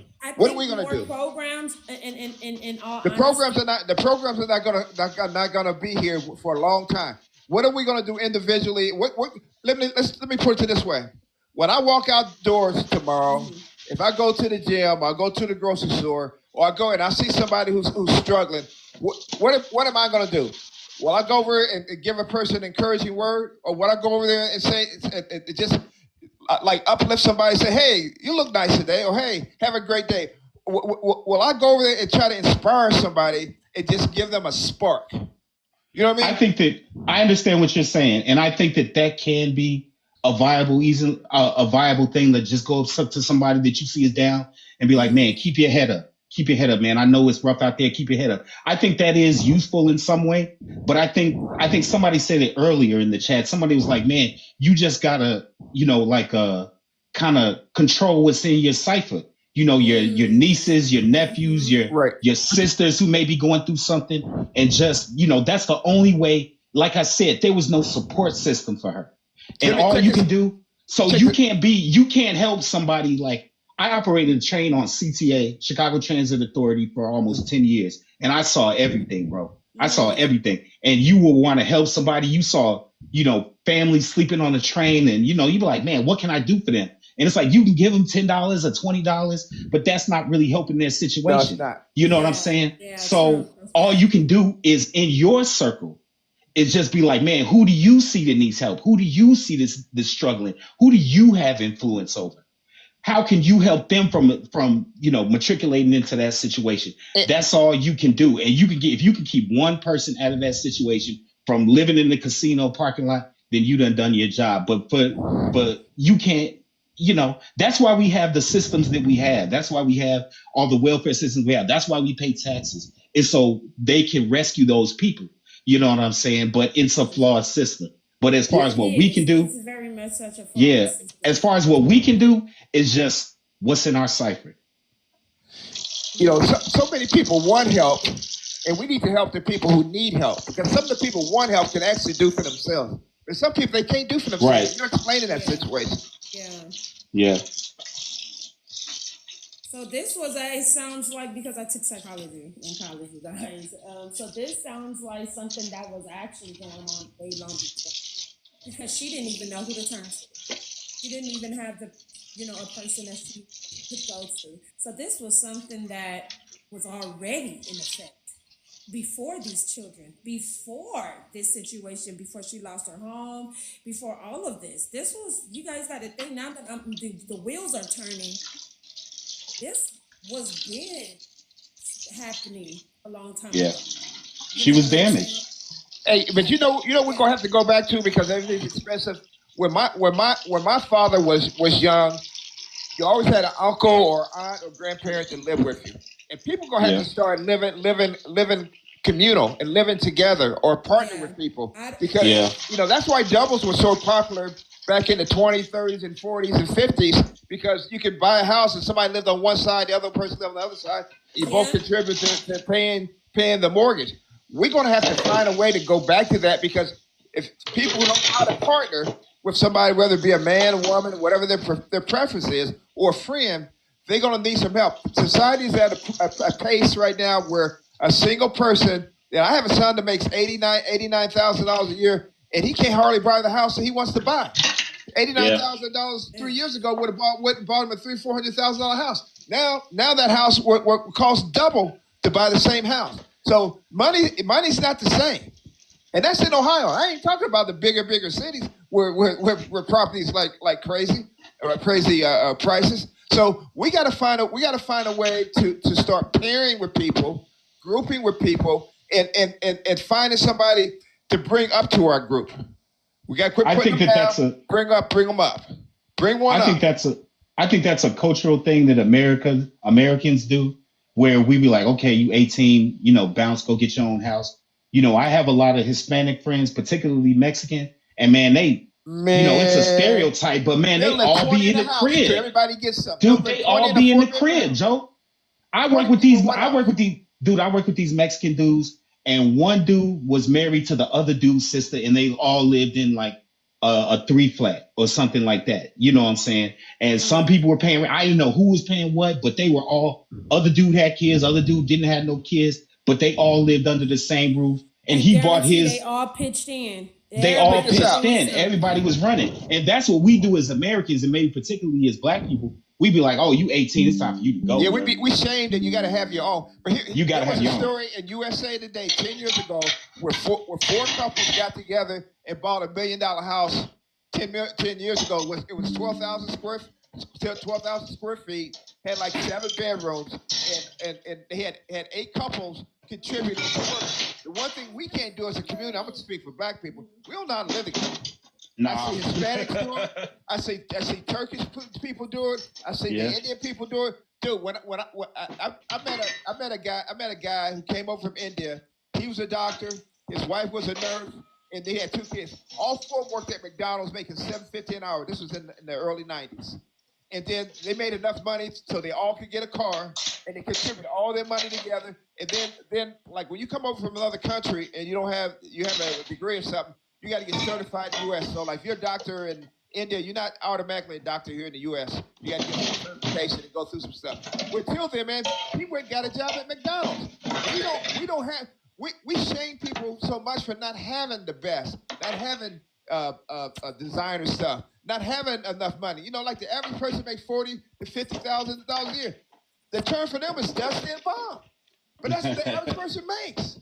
Yeah. That's crazy.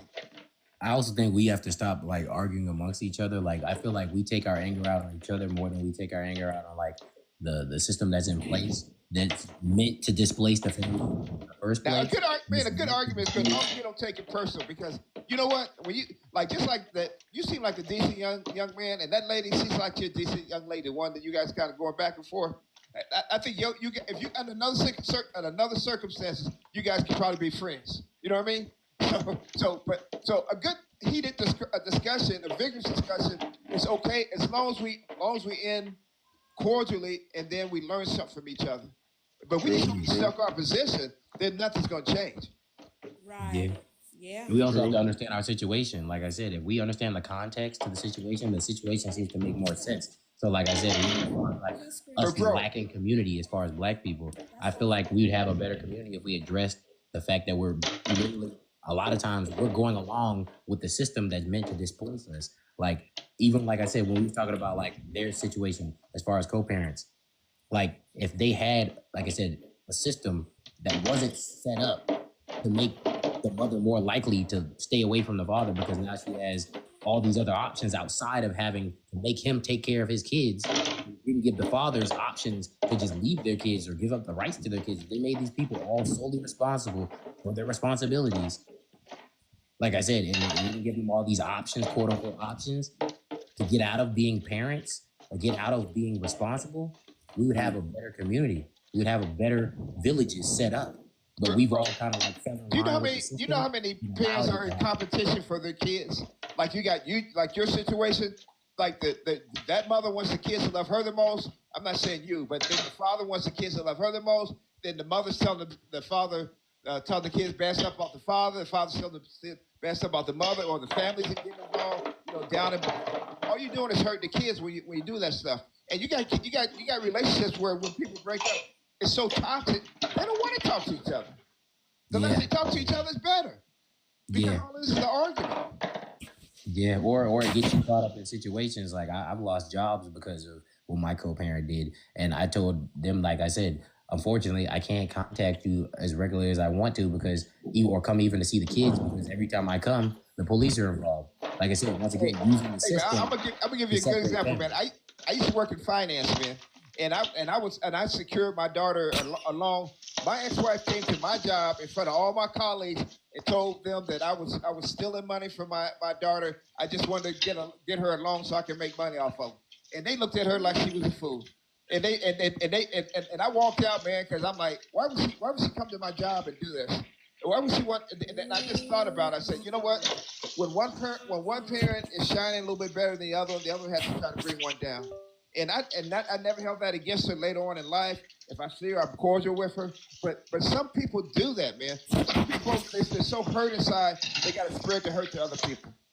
Oh, for sure. Like I said, I've been going through it for years now. My kids are about to be 4 and 3, and it's never been cordial. Like it's never been. And like I've tried to do what you said, like get past it and be like, oh, just do what I'm supposed to do. But it's hard to do what you're supposed to do when the other person's fighting against you the whole time. But like the best advice I give you on that one, man. Here's what you do. Here's what you do in that situation, man. Here's what you do. All right, you know your audience. You know what she's doing, right? Yeah. You know she don't have no good. From what you said, she don't have no good intentions for you. You get with your kids. You got to pour as much of them into you as possible. And then after they get a certain age, they'll figure it out. They'll figure out. Because I told my kids, and I tell anybody. But that's a hard pill to swallow. A lot of people have been told. Check this out. Hold on. Check this out. Told me that. The best thing a fathers are supposed to just wait. But they're gonna have to, man. Don't understand that though. But hold on. Like the only thing I don't like about that is, like I said, a lot of children don't necessarily understand that. I know plenty of people that grew up hating their fathers. Only they were taught to, bro. Exactly, but they still couldn't get past it because in their eyes and in most women's eyes, is you should fight harder. It doesn't matter how bad the fight is. It doesn't matter if it's a losing battle. You should still fight harder. But the best thing you can do as a parent is be consistent. Right. Be consistent, brother. Yeah. Be consistent. Because when a person is consistent, I know if I go to dad, I know what he's gonna do. Or if I ask dad, dad's gonna say no. Dad ain't going for no BS. No, dad don't get along with no illegal stuff. Be consistent, man. Be consistent. They will appreciate you so much more as they get older. Trust me. And the thing about it is, like their mother can say, whatever she wants to say, whatever lies she wants to tell. But if you're around and your behavior is telling a different story, then she'll be like, oh, he a deadbeat. But if you come in and you picking them up, you know, equal parts in the child raising experience, you getting them, you know, half of the week or half of the month or whatever it is, and you doing your part, then she can say whatever she wants to say. Because they can be like, well, he here every week and he doing his job. He bought me whatever. And if they're happy around you, if they're happy with you, they definitely are. And they can't, you know, they can't tell no lies. And the only reason somebody can tell a lie on another parent is because they ain't around. It's or because not around enough. They're not around enough, and they can tell whatever story they want to tell. But if you around, then can't nobody craft no story about you. Yeah, but like I said, in the state that I live in, it's not always up to you to just be around. Like I said, even in my state, like I said, it's a woman's state, so she has custodial rights off the rip. It doesn't matter what I say. What does that and mean? If I pull up, custodial rights. Custodial rights means that the kids stay with her. Like I can't. So off rip, if you get a divorce, like they go with her first. Yes, yes. And then you have. Or like the in my nearest situation, I female, or wanted the my nearest kids to go woman for in the particular family school. that's alive. What did you say? I wanted my kids to go to a private school and pay for it, and my ex-wife said no, so I couldn't put my kids in a private school and pay for it. My ex-wife was so bitter that she didn't want my kids to get a better education that I was paying for. And like as far as what I'm trying to say is like even if you want to be active, you want to pick them up and take them on trips, you want to show them the good parts of life and keep them away from the BS, right? It doesn't always work that way. Like I said, when I pick my kids up, I was picking my kids up, taking them to their appointments every day, every week. One of my kids is autistic, so he has speech therapy and occupational therapy. But she decided to have a boyfriend, or she decided that she doesn't like me anymore. She removed me from the list. And because I was removed from the list as the father, they basically told me I could no longer ask information about my child's appointments. I could no longer visit the office, the hospital, to see what was going on with my son. I could no longer bring him to his appointments. And what even state do you live up in? to the address, you can't pull up to the mother's address if she doesn't want you there. If she calls the police on you in my state, you have no legal right to be there, even if your kids stay there. Even if you What have state do all you the live in? information proving If you that don't you're mind the me father. asking. It does not matter. What state do you live in? And if you take your kids, North Carolina. South Carolina. And even if I take my kids, I've had plenty of instances where I've had scheduled visits. I take my kids. I don't just simple pick up. I pick them up from the gas station or pick them up from her house. I take my kids, and if at any point she decides she wants the kids back, I have to bring them back, or it's considered kidnapping. Dude, just keep strong. Keep doing what you're doing. Be like the lady with the 4 kids, man. Keep doing the right thing. Don't say anything bad about the mother to your children. And just keep living your life. Make your life an example of what it's supposed to be for what a man is supposed to be and who has kids. Oh, for sure.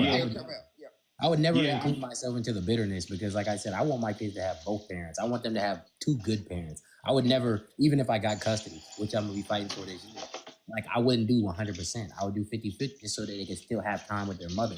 I would never want to take them away from her because they need to see both sides. They have to get a good context as to what's good and what's bad, what they should and shouldn't do. I can't make it so that they just get to see all peaches and cream with me. You know what I'm saying? I want them to be able to know why it is that, things are the way they are.